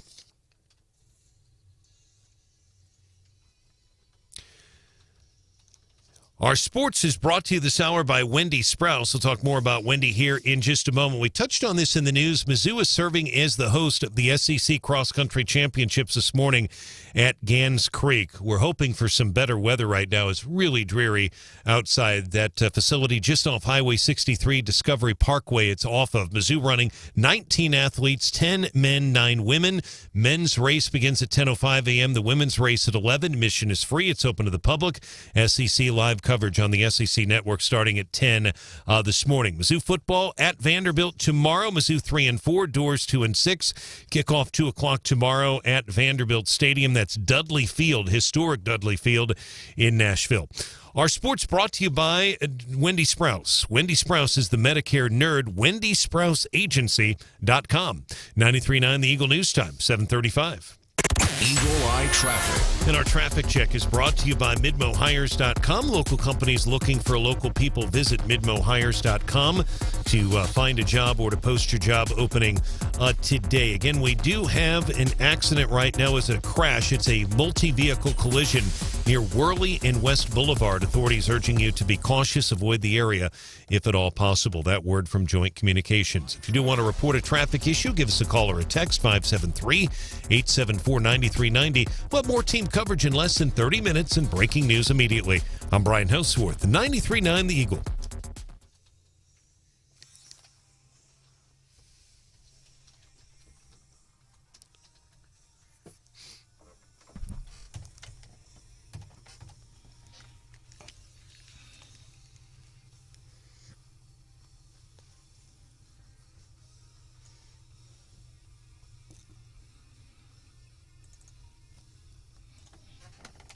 Those last couple of years, trick-or-treating, getting a little too old for it. Still out there, going through the motions. Bing bong, come on, lady, let's go. Halloween doorbells, candy, let's pick it up in there. Come to the door, they always ask you those same stupid questions. What are you supposed to be?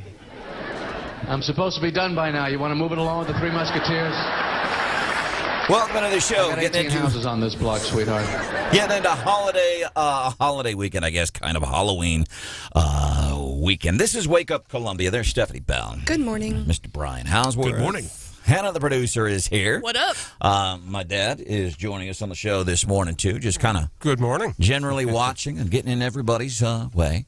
My name is... Be nice to your father. Where do you think I get it from? My dad. And I tell you, it's, you have a sitting congresswoman on the show. You have the governor coming in the show. But, man, your dad's sitting in the same room as you while you're working and doing your show. I got to tell you, it's a little nerve-wracking. Well, you better do it right then. So I've called in the big guns this morning. Learfield's Brad Tregnago to help me out here.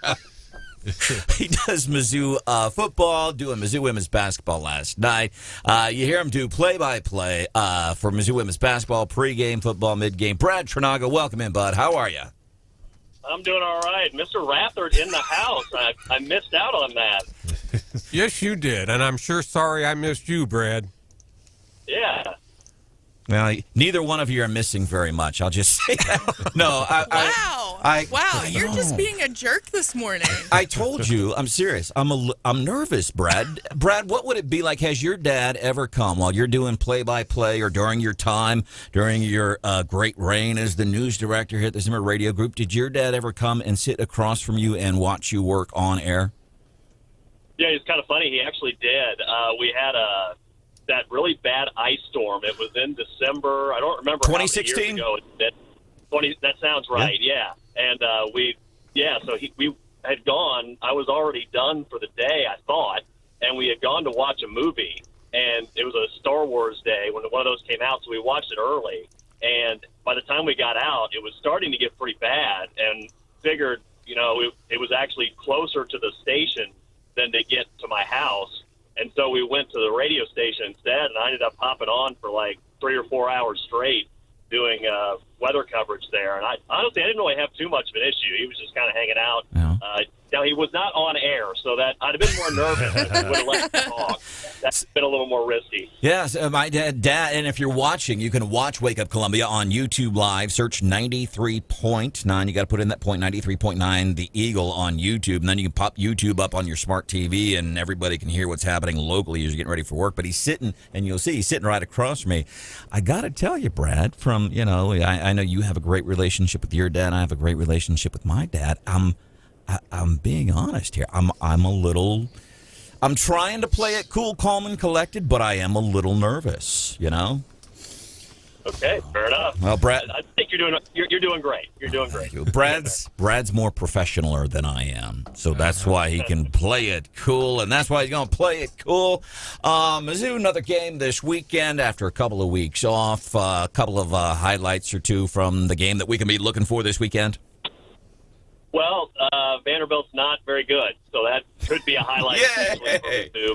But they're the worst in the nation in terms of offense. Of course, Mizzou near the bottom of the nation in some defensive categories. But, it's a Vanderbilt team that has struggled offensively, and that was before their quarterback got hurt and their main running back got hurt. So they really have some limitations on that side of the ball. They have not been great defensively either, especially in SEC games. Now, that being said, they do have 2 interceptions each of the last 4 games. And the last time Mizzou went there, Mizzou was actually ranked in 2019 and wound up leaving Nashville with a loss. So there is certainly the potential for some danger there. This is a game where, Mizzou is going to come in as the favorite, and coming off a bye, hopefully they have an opportunity to kind of reset and get off to the kind of the second half of the season, if you will, on a good note. Brad, we appreciate you joining us. It's always good to hear your voice. I think you bring up a great point about Vanderbilt, and yes, they have struggled 0-4 in the SEC, 2-6 overall, but I want to go back to your point about the interceptions, because Vanderbilt and Alabama are the only SEC teams with 3 players who have recorded multiple interceptions this year. They've got Deshaun Jenkins, and they've got Jalen Mahoney. I mean, there is some talent on that defense. I can't put my finger on. I'm curious if you can, why this team just can't seem to get some wins in the SEC, because there's talent on this team. Good to hear from you too, Brian. Yeah, I think there is some talent on there, but when you're talking about an SEC level of talent, it just I don't know if it's quite at that level. Sure. And part of it, to be honest, I mean, Vanderbilt's kind of an outlier in terms of SEC schools. They're the only private school. There are just some different academic demands that you have when you're at Vanderbilt. There's a different level of commitment financially from the school at Vanderbilt than you see at other SEC institutions. So I think those are probably some factors there. But yeah, with the interceptions, I think another factor is their new head coach, Clark Lee. He came over from Notre Dame where he was the defensive coordinator. So I think that might be part of it, is scheme related also, why they're able to generate so many interceptions. And he's a guy who he played at Vanderbilt as well. So he knows the deal. He knows what some of those challenges are. Now, he's only in year 1, so they've still got some ways to go. Maybe in a couple years, Vanderbilt's back at a level where they're a little more competitive, but right now they're not really at that point. All right, Learfield's Brad Tregnago, and eternal Wake Up Columbia family member, whether you like it or not, Brad. You will forever be a member of the family. And you leave us with a dad joke. Yeah, I was just thinking about whenever you asked me about dad jokes, I was thinking about physical calendars, like you would have on a desktop or something. And I worry about the future of physical calendars as we move into all this new technology and stuff. And I think the main thing with physical calendars I worry about is that its days are numbered.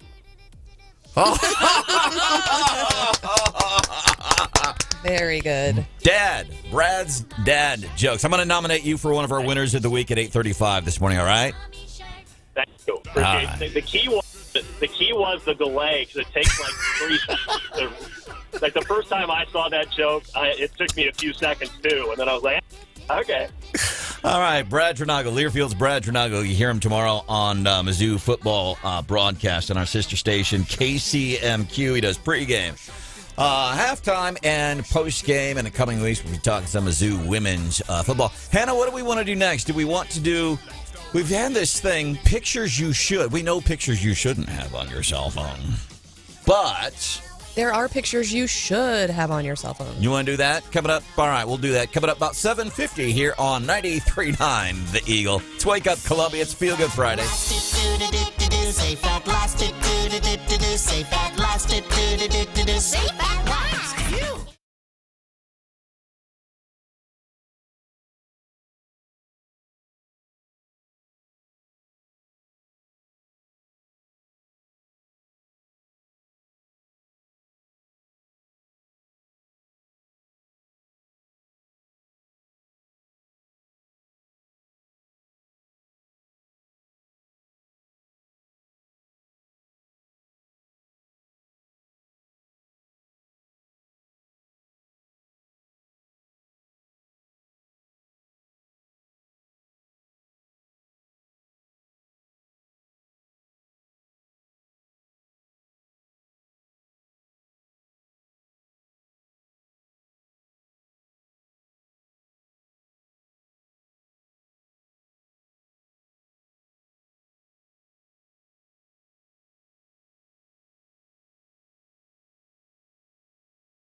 Joe. She taught her uptown girl and I'm in it together. Now I know she can tell her how you love her. Let's go. Wake up Columbia. 93.9 The Eagle. So when you go, brown chicken, brown cow, brown chicken, brown cow, brown chicken, brown cow, brown chicken, brown cow. Things are getting so silly. Sorry. You can't interrupt my audio. We're not doing a remix. Rathert, come on. It is a feel-good Friday.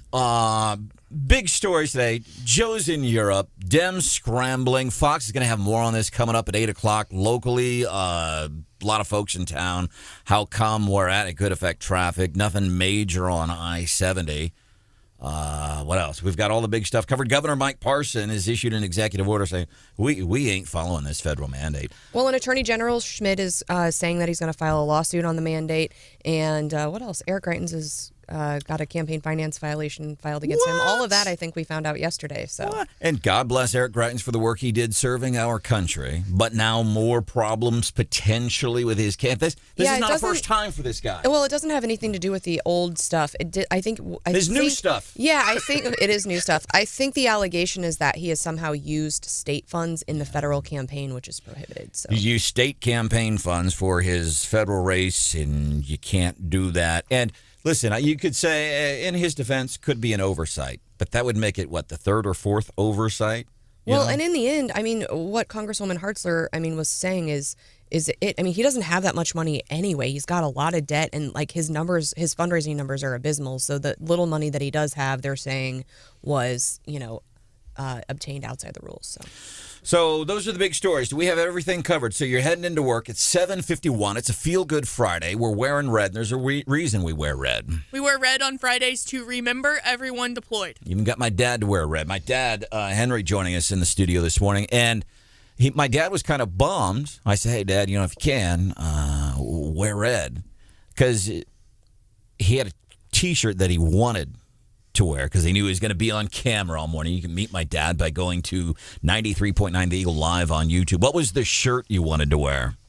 It says, I am smiling, and it's an eagle with the half-closed eyes and the pointed beak. And no, the eagle is not smiling. And that's kind of how Dad rolls. Pleased for you to meet him this morning. Boone County Joint Communications says there's been a motor vehicle collision this morning at Worley and West Boulevard in Columbia.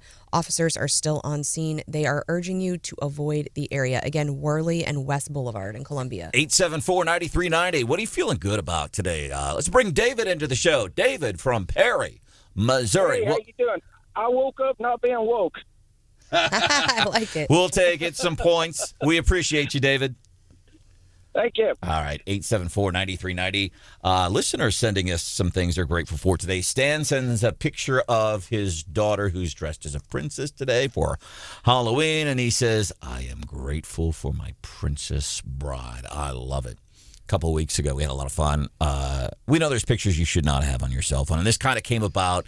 Stephanie was kind enough to share kind of an embarrassing story when it comes to pictures on cell phones. Kind of? I thought we were going to talk about, okay, this Well, we are, but we got to get there. Okay, so my embarrassing story is that I was trying to be the adult, and every time I go to the doctor's office, they ask me what prescriptions I'm on, and I never can remember, and I can't remember the dosage or anything. So I said, okay, I'm gonna take a picture of my prescription bottle. So I do that, and I get to my doctor's office, and they're like, what prescription? And they're like, what?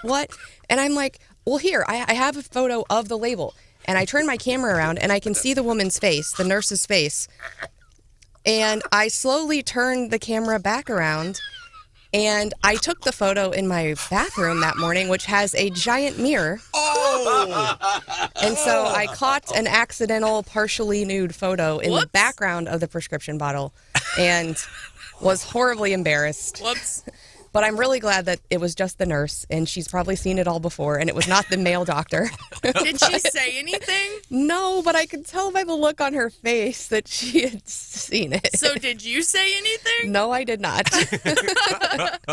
So don't put those kind of photos on your phone, but there are some things that you really should have on your phone. So one, your vaccine card. If you have had the vaccine and you went ahead and went and got it, might as well have that card on your phone. You never know, where you might need it. So a good thing to keep. There's your driver's license or your other IDs. This one I forget, and I it's so smart, and I never have it. Your car's license plate. You know when you go to hotels and then they're like, "What's your license plate?" I have no idea. Then you're supposed to go back out. Just take a picture, put it in your phone. When I go to a hotel and they want my license plate, Do you just make it up? I do. Yeah. I'm not going back outside. So, but your VIN number and your auto insurance card, probably good. Right when it comes in the mail, take a picture of it. Your medical and dental, who has dental insurance these days? But your medical and dental insurance cards. Other things, so your rental car before and after, so like you don't get dinged. So they said go ahead and take some photos of the rental car. That way if they try to, tell you that you wrecked it or that you dinged it, it was already dinged before. I think that's really smart. That's a good idea. And I would think maybe, too, like if you're renting a place or something, maybe when you move in case somebody says, hey, you were here a year and look at all this damage you did. No, look, it was already there. Well, and that's what they're saying about Airbnb properties as well. If you go in and something's already damaged, go ahead and take a photo of it. That way it doesn't go back on you. But I think we've pretty much covered the ones they told us. I'm interested from listeners, what other creative things? So whenever I'm in a hotel, which has, when you go to Vegas, the hotel room numbers are 7 digits long. Oh, I'm I'm never going to remember this. So I take a photo of my hotel room number because I'm thinking, in 20 minutes, I'm never going to get that right. So what are the other things, listeners, that you have in your phone that are helpful that you think, I need a picture of that? 874-9390, 874-9390. I'm looking at some of the more recent pictures I took, and none of them are really of anything that I need. I've got pictures of me and my CPAP mask, which Hannah has. Did you post that on Facebook? No, I was nice on a Feel Good Friday. Well, you can. Tube comes out of the top of my head. Pictures of me and my dad. Picture of a little snake coming after me. So the other one they didn't put in there. So What? besides your... Hold up. That is weird. If I hold my phone up to the cameras, there's no personal info. Well, let me take off that Facebook message. But can you see that in the camera, Hannah? If you zoom in on that a little bit, there you go. So if you're watching on YouTube, you can see it's just a little baby northern water snake, but it's striking right at me. I do scan my kids. My kids' vaccination records because, they're still at that age where they're constantly getting updated vaccines. And every once in a while, the school or a sports team will be like, oh, are your kid vaccinated? And I can just email it from my phone. What else? There's a lot of interesting things. My camera roll is mostly pictures of my newborn nephews and my boyfriend and I at this point. Yeah, so I'm going to go home, start taking pictures of driver's license plate, vaccine card. So maybe some tips for you this morning from Wake Up Columbia on 93.9 The Eagle. They are scrambling in D.C. today as Joe is now in Europe. What's he doing over there? And plus, employees of one of America's largest cities, they're up against this vaccine mandate. Fox has these stories coming up here at 8 o'clock. Brian Hauswirth is here getting ready for a high-profile murder trial. Today, final court appearance before the trial gets underway next week. He has info on that. Governor Mike Parson joins us 8:10.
He met the Pope first. I'm Dave Anthony, Fox News. President Biden went to the Vatican starting his overseas trip. Fox's Simon Owens live in Rome. Dave, President Biden said it's good to be back as he arrived at the Vatican for talks with Pope Francis, a meeting that brought together the world's two most prominent Roman Catholics. Reporters were excluded, with the Vatican blaming coronavirus restrictions. The White House says the president praised the Pope's leadership in efforts to combat climate change and his calls for richer countries to share COVID vaccines with poorer ones. Dave?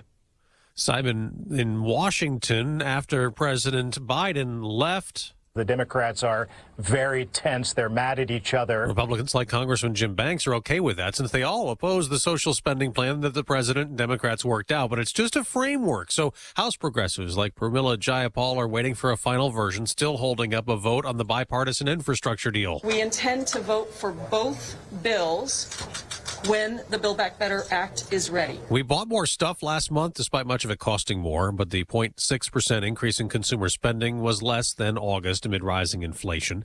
It's vaccine deadline day in New York City. Municipal workers who don't get a shot will be put on unpaid leave. 10,000 NYPD officers and 3,500 firefighters are expected to be sent home today if they don't submit proof that they've received at least one dose of the COVID vaccine. Fox's Brooke Sigmund. In Iowa, state lawmakers passed a bill to require companies with COVID vaccine mandates to allow workers to seek medical and religious exemptions. Those denied and fired would be allowed to collect unemployment. A new Fox poll has Republican Glenn Youngkin surging in the Virginia governor's race. With us winning independents by double digits and Democrats walking across the aisle and voting for us. Youngkin leads Democrat Terry McAuliffe by 8 points among likely voters. America's listening to Fox News. This is a metaphor for your business's journey. Sometimes it feels like you're going 100 miles an hour, barely keeping up. But to cruise through challenges, you need someone who's right there with you.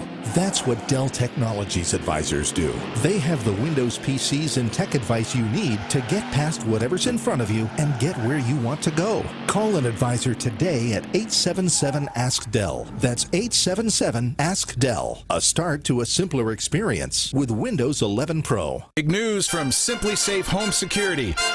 Okay. Actually, I think the horns are too much. Yeah, that's better. Big news. The new wireless outdoor security camera is here. Yes, Simply Safe's award-winning home security just got even better, taking whole home protection to a whole new level. Okay, I'm missing the horns. Simply Safe is celebrating this new camera with 30% off a new system this week. Visit simplysafe.com.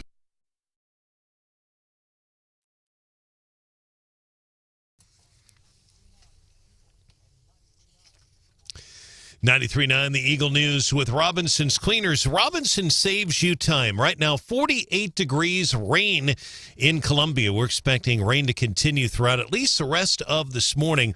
Our high only around 52, and that rain will taper off this evening. Tomorrow should be a beautiful day for the Fall Festival at the Governor's Mansion. More on that coming up here in a little bit. Good morning, everyone. We want to begin this hour with a quick traffic note. Boone County Joint Communications telling me that there has been a motor vehicle collision.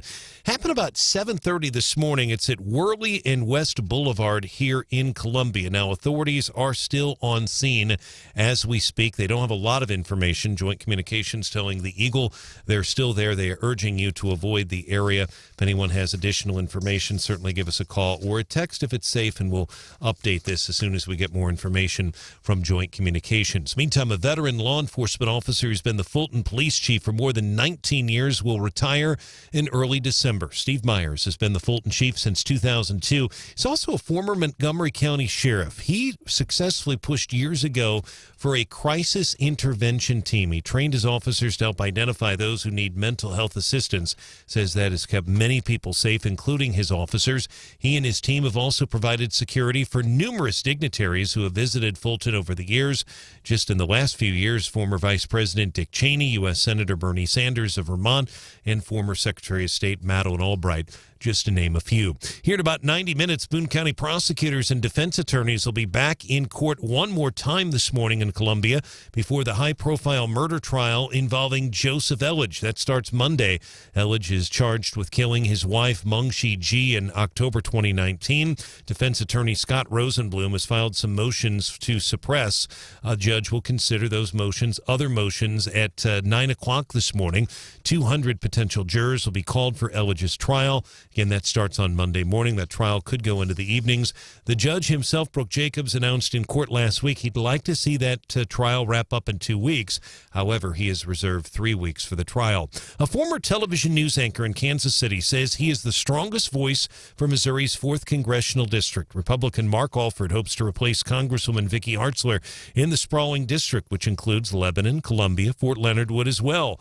Alford says he'll campaign across the district, and he says agriculture is a common denominator in the 24 counties. A lot of our corn goes overseas, and if we don't have a sustainable system, supported system for our farmers, then it's not just our nation's breadbasket that's in trouble. It's the world that's in trouble. He's also critical of CRT, that's critical race theory. That seat will be open next November because the Congresswoman is running for the U.S. Senate. One of the biggest stores on heavily traveled Missouri Boulevard in Jefferson City will close its doors tomorrow night.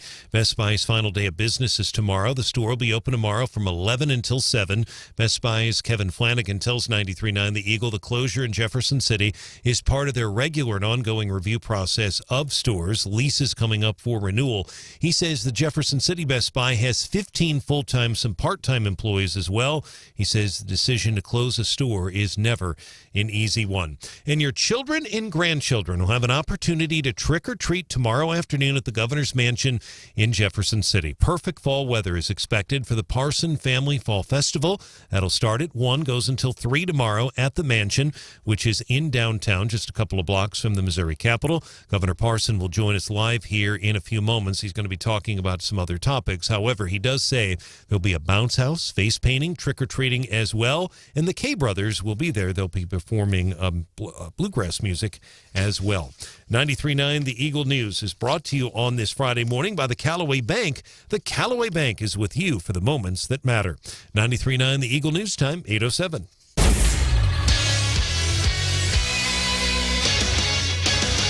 In sports, the Avalanche beating the Blues last night in hockey 4-3. Blues losing last night that game at the Enterprise Center in St. Louis. College football, Mizzou returning to action tomorrow afternoon at Vandy. They'll take on the Commodores. Mizzou 3-4, the Commodores 2-6. Kickoff set for 2 o'clock. A lot of the SEC network, they always call it Commodore Stadium. It is. I still call it historic Dudley Field. Either one works. 2 o'clock the kickoff.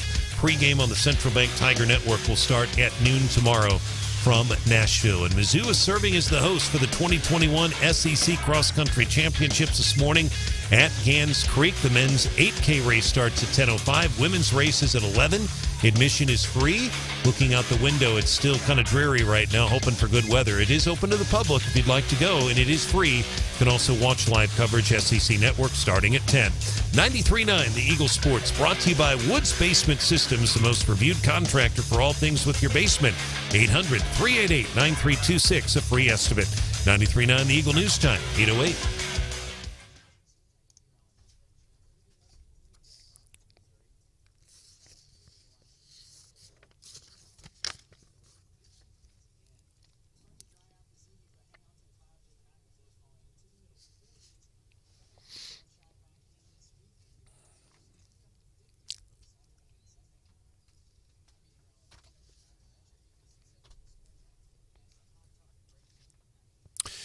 All right, Kevin, thank you. And our weather brought to you by Club Car Wash. Visit clubcarwash.com. Find a location near you. 48 here in Columbia.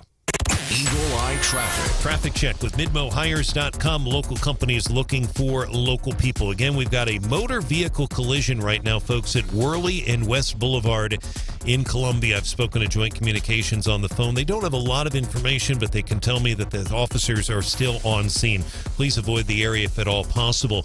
And we have a lot of you asking about the Sorrells overpass every day. We've been checking in daily with MoDOT. Good news is that there will be no impact today. They're not going to be able to do much because of the rain. No demolition work today, no impacts this weekend. We may get an announcement today from MoDOT, but it won't have anything to do with today or this weekend. So no lane closures to speak of if you're heading out of town or coming back into town this weekend. Should be fine. If you do want to report a traffic issue, call or text us 573-874-9390. More team coverage in less than 30 minutes. Breaking news immediately. I'm Brian Hauswirth, 93.9 The Eagle.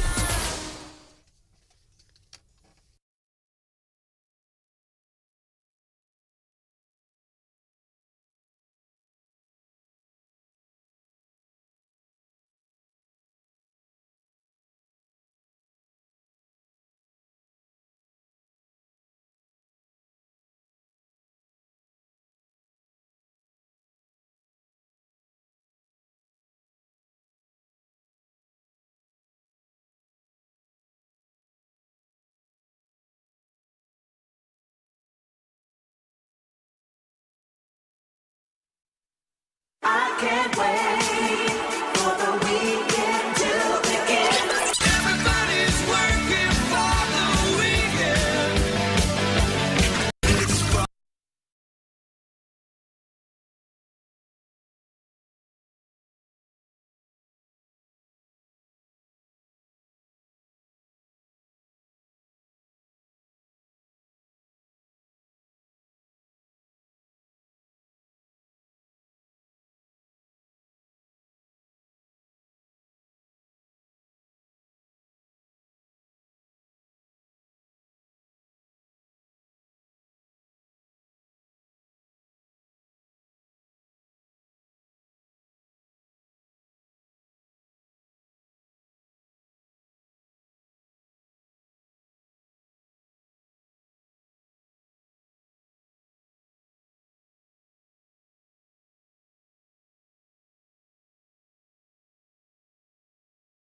Telling Merrick Garland, you remember he was nominated as outgoing President Obama nominated him to be part of the Supreme Court. Mitch McConnell, we'll pass. And I love this exchange as they're talking about this reasoning for trying to bring in the Department of Justice and the FBI to go after parents that want to have some say-so in their kids' education. Tom Cotton telling him to his face, God, you're not on the Supreme Court, dude. I love that. Governor Mike Parson joining us on Wake Up Columbia. Governor Parson, welcome into the show. Thank you for being here. We have a lot going on right now. Education, as a matter of fact, right now, as you and I are sitting here talking, I am sending an email to the spokesperson for the Columbia Public School District regarding there's a Columbia Public School District science group on Facebook. They've got a Facebook page. And they posted a picture. There are some of these teachers that are employed, I assume, from what I see. It's got names on the Facebook page, K through 12, Mike Sidlowski, Reagan Webb, Haley Morris, all these people gathered around. They're carving pumpkins, which is great, right? But you look at the picture, and there's a book. And the title of the book is The Art of Not Giving an F. And it spells out almost, the F word. And I don't know, is that, I don't know if that's appropriate. Is that intentional? Are they saying, yep, we're teachers, we're school board members, we don't care, we're backed by unions. Meanwhile, this mandate, vaccines, you're taking action. Exactly what are you doing, Governor? Yeah, I think, Branden, too, we're doing everything we can to push back against the federal government and figure out a legal solution how to do it where it'll stick. And I think when you see what the federal government's doing right now, and this is where everybody should be worried about it. First of all, with the one requirement if you're a federal contractor. So that's going to affect our universities. So the universities are now going to fall under that. So if they do research, if they do Pell Grants, the point is where it's going to end. So if you're going to do it under Pell Grants and you're going to do it under universities, well, what's next? So if you draw a Social Security check, does that fall under, are you in that category? If you draw any kind of federal aid from whatever reasoning, if a city or a state does, are they going to next come to us? This is just a total overreach of the federal government like it's never been before, Branden. I mean, we've never seen anything like this. The health care of the individuals of the states have always been left up to the states. And I think one of the most important things is why we got to make sure that people understand there is a due process. That's why we have a democracy. That's why you have representatives and you have senators to come together and say, okay, what is the best thing we do for the state of Missouri, whether we agree with it or not. It's the way the process works, and it's worked for 240 years. So I don't know why we got to invent the wheel now under the Biden administration, but it's so frustrating. And then you are limited as a state how much you can push back against the federal government sometimes. So we're doing everything we can to possibly fight back. They're having issues with water supply problems in Tucson, Arizona, and they have water. They don't have employees because they're speaking out against the mandate. You probably heard, Governor, this week right here in Columbia, 3M workers saying, now, wait a minute. Almost 2 years ago, we were working double time, triple time. You were sending us to other 3M companies across the country. We were sacrificing family time and potentially putting ourselves in danger. We were doing all of this stuff, and now you're telling us we have to get the vaccine? We ain't. I tell you, Brandon, it's disappointing to say the least. I think companies really need to take a serious look at who they are and what their policy is. And just what you said, if those frontline employees have been there through this entire pandemic, when a lot of people wouldn't go to work, when a lot of CEOs didn't go to work, when a lot of company people didn't go to work, yep, they stayed, they towed the line every day. And all of a sudden you're kind of saying you're not worthy. And the whole truth about this is, Brandon, here in Missouri, and I know the print media is never going to give credit where credit's due. Yeah. But the point of it is, people have been getting vaccinated every day in this state by the tune of anywhere from 7,500 to 15,000 a day. They always have. There's not been one mandate up to that point. So people were doing the right thing. COVID-19, the Delta variant, is going down at probably one of the fastest rates that COVID did, going down. Mm-hmm. People just need to be patient here and realize people are doing the right thing. And there's going to be some people that's not going to take this vaccine, and that's just going to be the way it will be. Yep. And the thing that gets me, Mike, is the fact that, well, if you're against mandates, that means you're anti-vaccine. No, we're not anti-vaccine. We just ain't. You're anti-American in my mind. If you want me to get a vaccine, you are anti-American. Governor Mike Parson joining us on 93.9 The Eagle. Hey, Brandon, thanks so much. Governor Brian Hauswirth, we appreciate you joining us live on Wake Up Columbia, and we appreciate your time. You tweeted yesterday, and I'll just read this tweet. You said, quote, the federal government has no authority to issue COVID-19 vaccine mandates, end of quote. Governor, elaborate on that. Yeah, well, sir, there's no constitutional provision where a president and governor can just do a mandate that does with health care. And when you try to do it under the OSHA guidelines, the OSHA guideline was never set up for healthcare issues, to start off with. They were a safety environment, whether you're wearing goggles or whether you're wearing helmets or whether you're wearing safety harnesses if you're a utility guy. But it never, ever has been used for the healthcare of anyone in the country where you're trying to force somebody to take a vaccine. That's always been left up to the states. So that's one argument. And again, I'm going to tell you, if there is going to be a mandate, smallpox, measles, whatever that might be, that all went through a due process, a legislative process, and the people as a group decided they felt like this was the best thing to do. That process has never happened. It's never happened in Congress. It's never happened in the states. And one person, president, governor, county executive, mayors, I don't care who it is, do not have the right. I don't believe they have the right under the Constitution to do that. And I think right now, this is nothing but politics at its worst. And what it is, they're seeing the numbers go down all across the United States without that mandate even being into effect. So, sometimes common sense needs to kick in. It's very difficult to find in the political arena nowadays. But if you just let it run its course, people are doing the right thing every day. Maybe not as quick as everybody wants it. And I'll finish up by saying this. Just remember, for the public out there, March was the first month in the state of Missouri and across this nation that general public had an opportunity to get a vaccine. So we've been doing it for 10 months, 8 or 9 months. All right, Governor Parson, before we let you go, I wanted to introduce, my dad happens to be in town this morning. He's in studio with us. Governor Parson, this is my dad, Henry. Dad, Governor Mike Parson. Good morning, Governor. It's a pleasure to get to talk to you.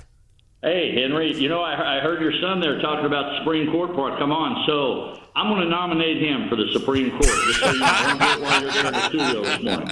I'm not sure, Governor, but I am not real positive that's a good idea. I'm sorry. Yeah, that's the trouble with parents. They're always honest about that. Governor Mike Parson, anything else you need to add before we let you go? Branden, just tell the listening audience, look, keep the faith. This state has done a balanced approach from this beginning. I do believe the vast majority of the people in this state are doing the right thing, and they're doing what they believe. And we're going to respect all people and their personal rights and their privileges under the Constitution and what we are as Americans. And that's what we want to fight for. We want to make sure we send a loud statement. Hey, I want to do what's right for the people of this state. All right, and then, of course, Big Fall Festival you're doing tomorrow, Governor's Mansion. That looks to be a good time. A lot of cool things happening. Governor Mike Parson, 93.9 The Eagle. Anytime you need something from us, anything we can do to be of service to the people of Missouri, you guys let us know, okay? All right, thanks, Branden. Have a great day. All right, thank you. Governor Mike Parson, 93.9 The Eagle. We were talking about pictures you should have on your cell phones.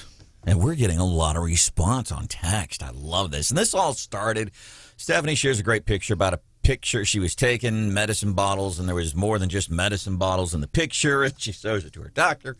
But we got to talking about pictures that you should have on your phone. Vaccination card, license plate. What if your car gets stolen or something? If my car gets stolen, somebody says, hey, what's your license plate number? Oh, it's a black car. I don't know.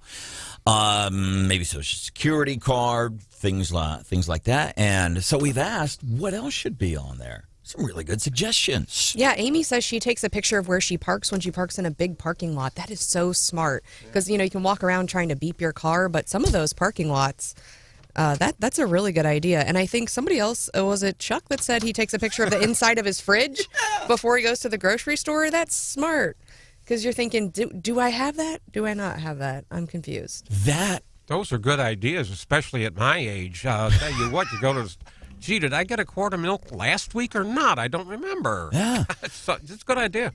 And that's the thing with a lot of solutions to problems. The most brilliant ones are like simple. Oh, yeah, take a picture of what's in the fridge before you go to the grocery store. Yeah, this one I like too. It says take a picture. If you go to a theme park with your kids, make sure you have a picture of them that day so you know what they're wearing so that if they do get lost, you're able to describe them or provide a picture. And I think that's something you forget, but that's really smart. All right, coming up, we are going to be doing the Morning Bell Business News with Stephanie Bell with that twist only Stephanie can give. Also, we got a question off the text, 874-9390 for my dad, Henry, who's joining us in the studio this morning. You can watch by going to YouTube and you'll search 93.9 The Eagle Live. You can also watch on Facebook. What's coming up in the Morning Bell this morning? A fascinating new survey with numbers about workers and the vaccine mandates. All right, I'm excited to hear that.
Wake Up Columbia. News, analysis, opinion, and Hannah the producer. 93.9 The Eagle.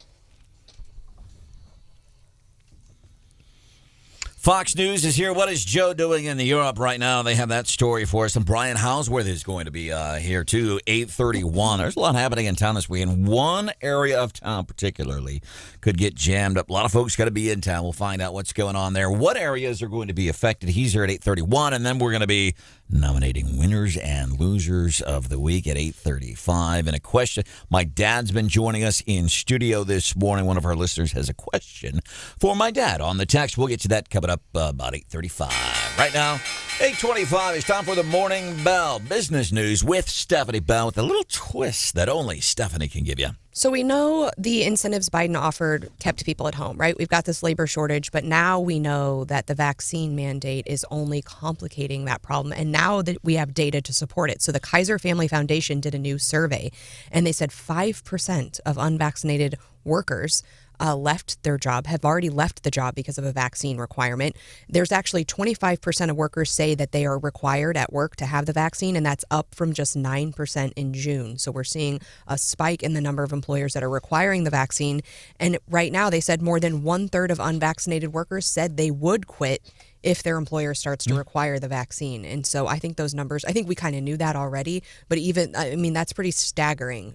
Yeah. 5% of workers surveyed said they already quit, and 1/3 are out there and saying, we will quit. And the guy we talked to, I think Tuesday here on the show, his name was George. He was out there picketing with not picketing, they were just kind of protesting at 3M. And it's not 3M's doing, it's Joe's doing. Once this federal mandate, 3M, government contractor, they've got to abide by this mandate. George was out there with these guys. He says, and I've already been vaccinated. He says, I have nothing against the vaccine. What I have an issue with is the government telling me you have to do this. I'm a supporter of freedom of choice. He was also, incidentally, he told us, by the way, check out Tuesday's podcast on our website. This guy told us he voted for Biden. And we asked him whether it's like, hey, we're not trying to, but, and he has serious regrets. He said that right here on the show. Serious regrets that he voted for Biden. I have your ABC 17 storm track forecast. So weather today, what you see is what you get. 48, rain, fog.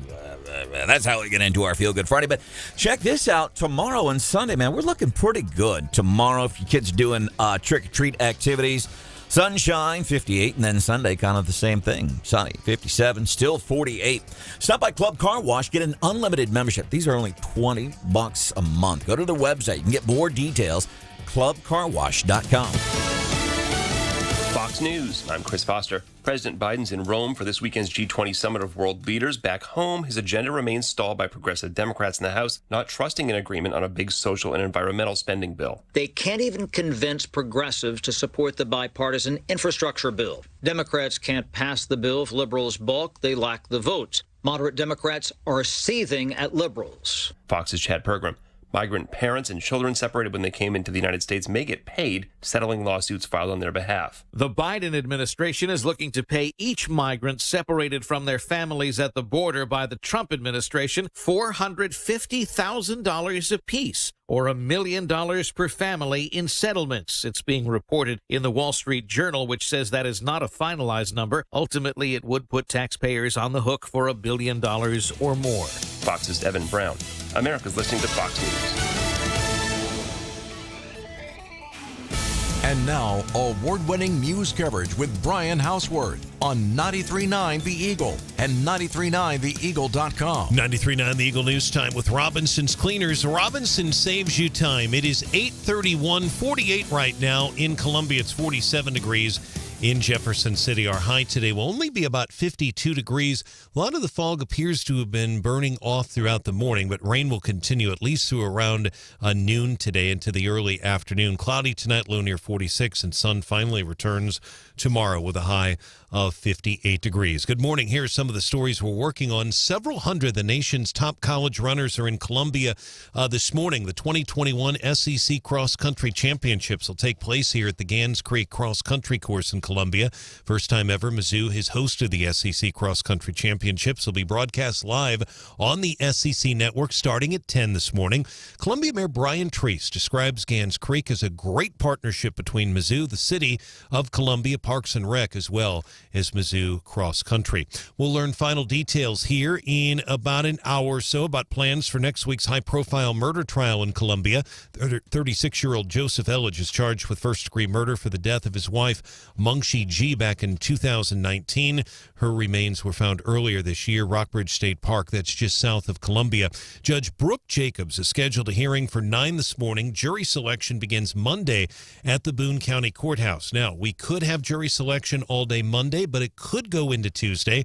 We may learn some of the details about that today. The big question the judge will be asking each juror individually is about how much media coverage they have seen, television, radio, print, etc., from this case. Again, that jury selection will start Monday. The prosecutor, Dan Knight, has subpoenaed 180 witnesses to testify at the trial. In one of the most visible stores in Missouri's capital city will close its doors tomorrow night after 15 years in business. Best Buy's final day of business is tomorrow, and the store will be open tomorrow from 11 a.m. until 7 p.m. Best Buy spokesman Kevin Flanagan tells 93.9 The Eagle that the closure is part of their regular and ongoing review process of stores as leases come up for renewal. He says the store has 15 full-time and some part-time employees. Don Luzader, 93.9 The Eagle. Don, thanks. 93.9 The Eagle News is brought to you this hour live by Hemi Construction, homes and lots in the southwest neighborhoods of Chapel Hill Meadows, Nursery Heights, and Creek's Edge. 93.9 The Eagle News time, 8:34.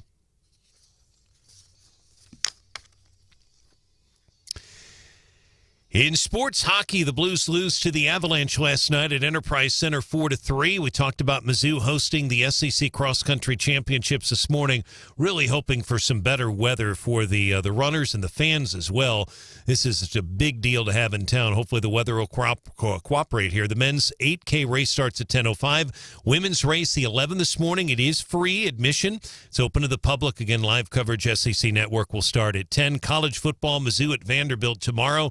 Kick it off at 2 o'clock pregame, and the Central Bank Tiger Radio Network will start at noon tomorrow on KTGR and also KCMQ 96.7, our two sister stations. Our sports is brought to you this hour by Missouri Heart Center. Comprehensive cardiovascular care in the heart of Missouri. MoHeartCenter.com. 93.9 The Eagle News time is 8:35. Eagle Eye Traffic. Traffic check with MidmoHires.com. Local companies looking for local people. The good news about the Sorrells overpass is there won't be any demolition today. No traffic impacts this week. You may see some survey crews out there later today if the weather will clear up. However, I talked to MoDOT yesterday. Probably going to get a statement today about what their future plans are. If we do, it'll be late in the afternoon. Will not impact anything today nor this weekend. And when we get that information, we'll update you, of course, on air and online. If you do want to report a traffic issue, give us a call or a text, 573-874-9390. More team coverage in less than 30 minutes and breaking news immediately. I'm Brian Hauswirth, the 93.9 The Eagle.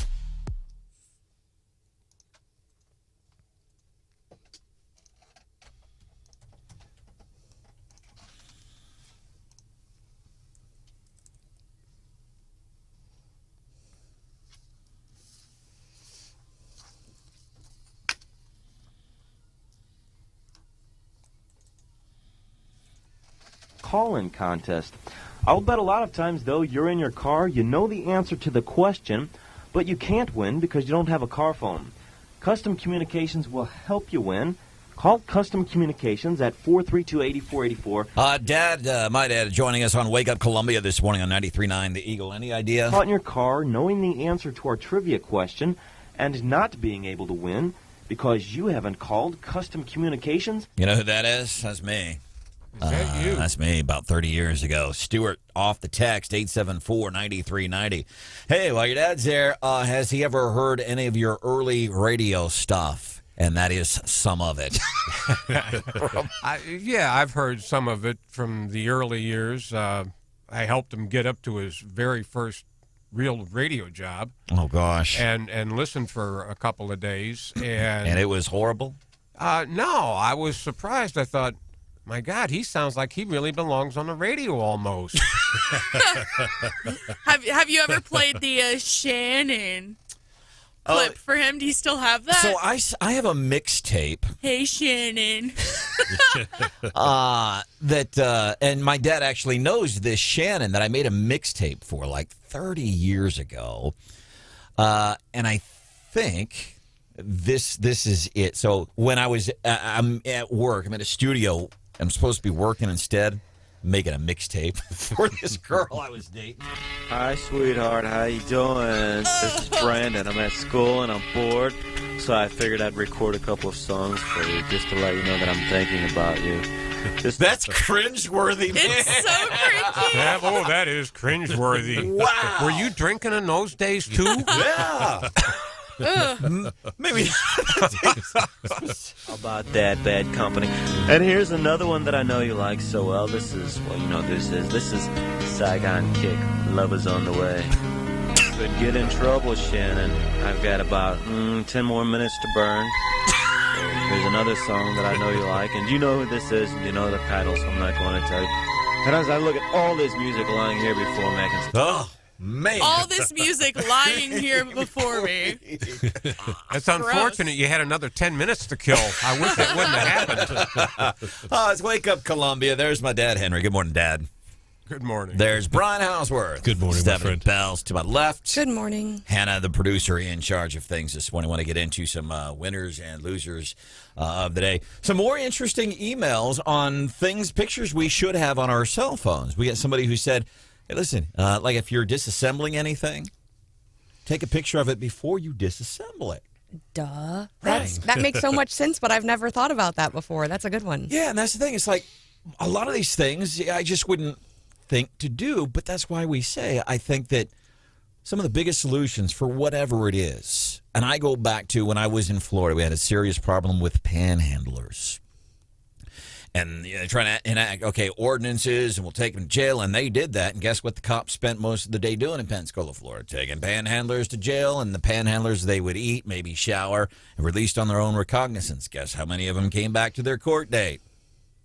None. So they're trying all these different solutions, and finally somebody said, hey, in the medians where a lot of these panhandlers are, why don't we plant thorn bushes? And so we were looking at it from like this, way high up elevation. Somebody said, let's literally and figuratively, let's look at this issue a little bit closer. It was simply a matter of planting some shrubbery. Didn't completely solve the problem. All the panhandlers went to other parts of town, but you get what I'm trying to say. And now for nominees for the winners and losers of the week on 93.9 The Eagle. All right, winners and losers of the week. Before we get into the meat of what we're going to be covering this morning, I want to make sure I do this so I don't forget. I love this one from listener Dusty. He says, nomination for winner of the week to 3 Boone County paramedics that showed up Wednesday night to help a 15-month-old child that was having a seizure. Oh, and I want to, here's something I forgot because Stephanie was not here last week, and I hope I can find this. Because you guys, who was it you, Hannah, or was it Stephanie that nominated me for loser of the week recently? It might have been both of us. But Might have been both. Very possible. Was it for the email? Is that what you're talking about? Yeah, I responded. That was me. Yeah, it was a reply all, and I even had the audio of that. And you can't find it. And I can't find it. Huh. But same goes for group text. When you include somebody in a group text, Stephanie, that has no business being in the text. You know what we're referring to? Yeah. Yeah, you included, and it was funny because I think it was maybe even the same day that you guys were writing me about that. Stephanie sending a group text, and finally this guy's like, what the hell are you guys texting me for? I think you started that, by the way. I'm going to... No. Yes, you did. Yes, you sent the first text, so that's but on not you. to the guy. Yes, you did. Yes, you did. Hannah, Let me be a third party here. Let me look into this. He sent the first text, and I just replied to the text that you sent. You made the first Stephanie's looking at her phone. She should know who started this. I'm going to nominate this kid for one of our winners of the week. His name is Judah Bittner, and he's 5 years old, and he was born with his vocal cords were paralyzed. Finally gets one of these electronic larynx and gets to talk for the first time ever. I'm gonna turn it on. You say, "Hi, Mama." What do you think? Is that like the best ever? You get to hear your brother's voice? Is that cool? Yes! Only he said, "Hello, Mama." Wow. Hannah's with the, hey, since my dad is here, is it kind of gratuitous if I do one of our fact checks? Just figured while he's here, can we do it? Hannah, what do you think? Sure. Beautiful. Okay, let's do one of these. Instead of winners and losers of the week, it's Feel Good Friday. We can break some rules around here. Look at what you just stepped in. You are about to enter the no zone. This is the O'Reilly Factor with Branden Rathert. Yes, I hit Branden with a stick. The O'Reilly Factor. It's kind of like Bill O'Reilly when he was on the TV. He used to have the O'Reilly Factor. Well, we have the O'Reilly Factor. We take what people say, whether it be local folks, whether it be national folks, talking heads, or people on this very show. We fact check what they said. I was chiding Stephanie for sending out a group text to somebody that should not have been in the group text. Hannah has fact checked my claim. Yeah, so you claimed that Stephanie started the conversation and you were wrong.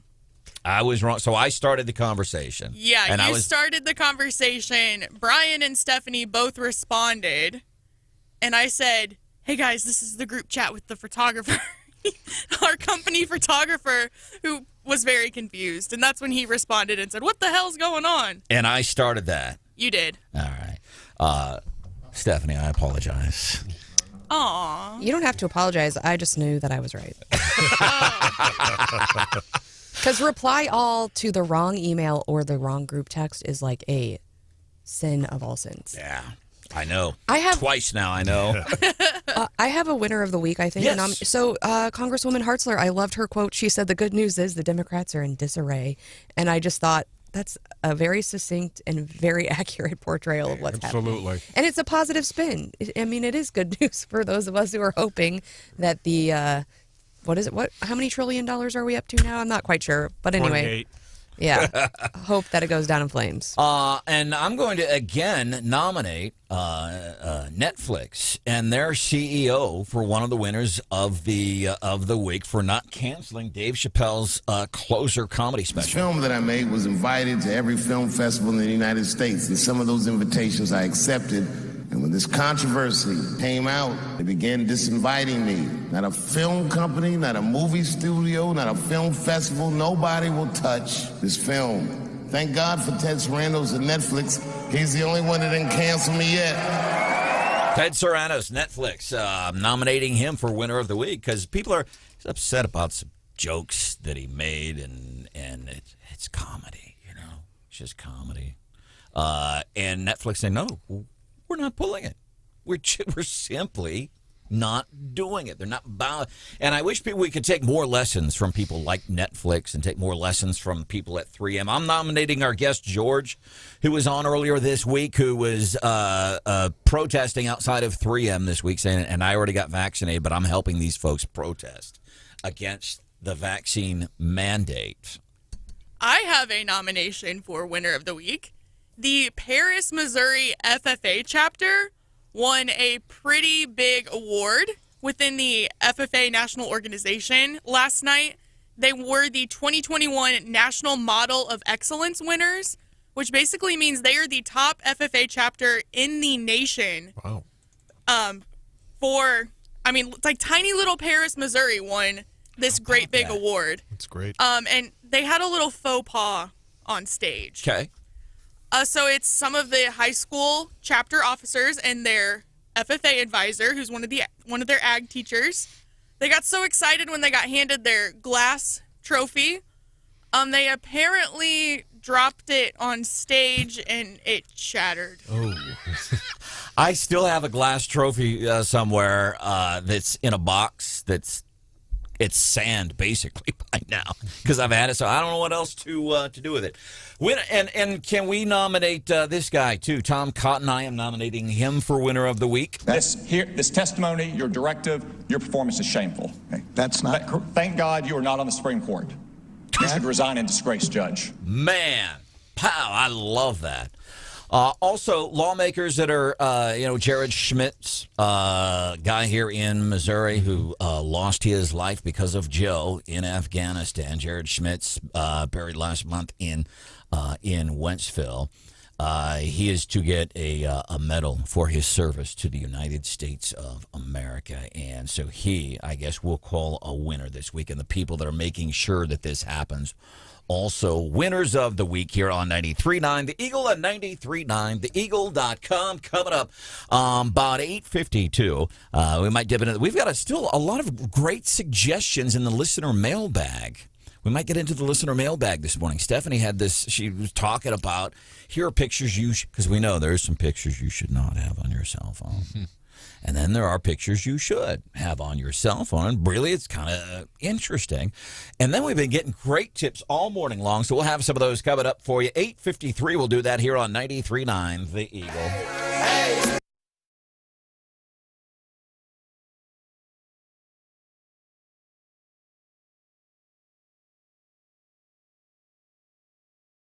For Gap's Automotive Repair Shop. There's a lot of things that I like about the folks at Gap. I like the way when I first met Gus and Paula, I'd taken my car and had to get through inspection. I had one place, oh, yeah, it's $1,400. And another place, oh, yeah, it's... And I went there and I didn't tell the people at Gap's. I didn't tell Gus or Paula. I didn't know them yet. I thought, I'm going to go to a local mechanic. Let me try somebody small and local. And I felt like I was going out on a limb, and I did. And I went there and I said, hey, I need to get this to pass inspection. They said, okay. And I'm like, okay, let's see how this goes. I'm sitting out in the waiting room. They call me and say, hey, we just wanted to show you something. And they show me this thing. Well, and it was the same thing that the other two places had showed me. So it was like $1,500. They said, here's what the problem is. And they showed me another piece of equipment that mirrored that one, says, here's how it should be working. And I'm like, okay. I said, you are going to need this to pass inspection. And it was nowhere near the $1,500. It was crap, basically, is what I was being told from these other places. But the most important thing about that was that they showed me. They said, here's what it is. Here's how it's supposed to work. It wasn't so much that they just saved me a bunch of money. It's that they said, Branden, come let us show you what the deal is here. And I've been using Gap's Automotive Repair Shop ever since, and I think you would be incredibly pleased with what they can do for you. Gap's Automotive Repair Shop in Columbia and in Boonville.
People are talking about Branden Rathert. This is Wake Up Columbia, 93.9 The Eagle.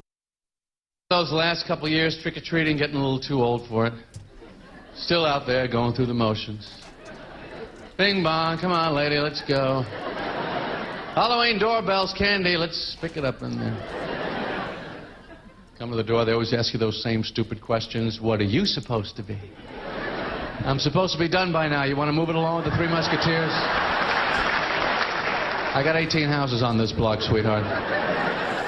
Hope you've got some plans for Halloween for the kids. A lot of things happening in Ashland, a lot of things happening in Jefferson City, all over the place. Tomorrow, as a matter of fact, one of our good friends from the Y107 morning show, Lauren, is going to be doing this Over the Edge event tomorrow. And this is helping out the folks that love Columbia. And they're also, and if you're not signed up, if you're not in, you're not doing it, they're going to be doing that VR thing. When Hannah has posted some video, we did some Facebook Live on this. We used the VR thing the other day. So you can go down to the event tomorrow and you can pay to use the VR. And I think it's like a 15-minute block of time you get to use this.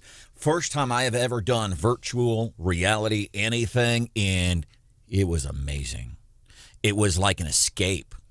I mean, it's really, really cool. We've got video of that. So that's one of the things that's happening tomorrow. This is Wake Up Columbia, 93.9. Letters. Let's check the mailbag. I get letters. We get no letters at all. So many letters. Facebook messages, texts. A whole bunch of letters. Sometimes emails. I'd even read mail from a cow. Let's look inside the 93.9 The Eagle listener mailbag this morning, see what's in there. I want to share this from Nathan. He says, Branden, my Feel Good Friday.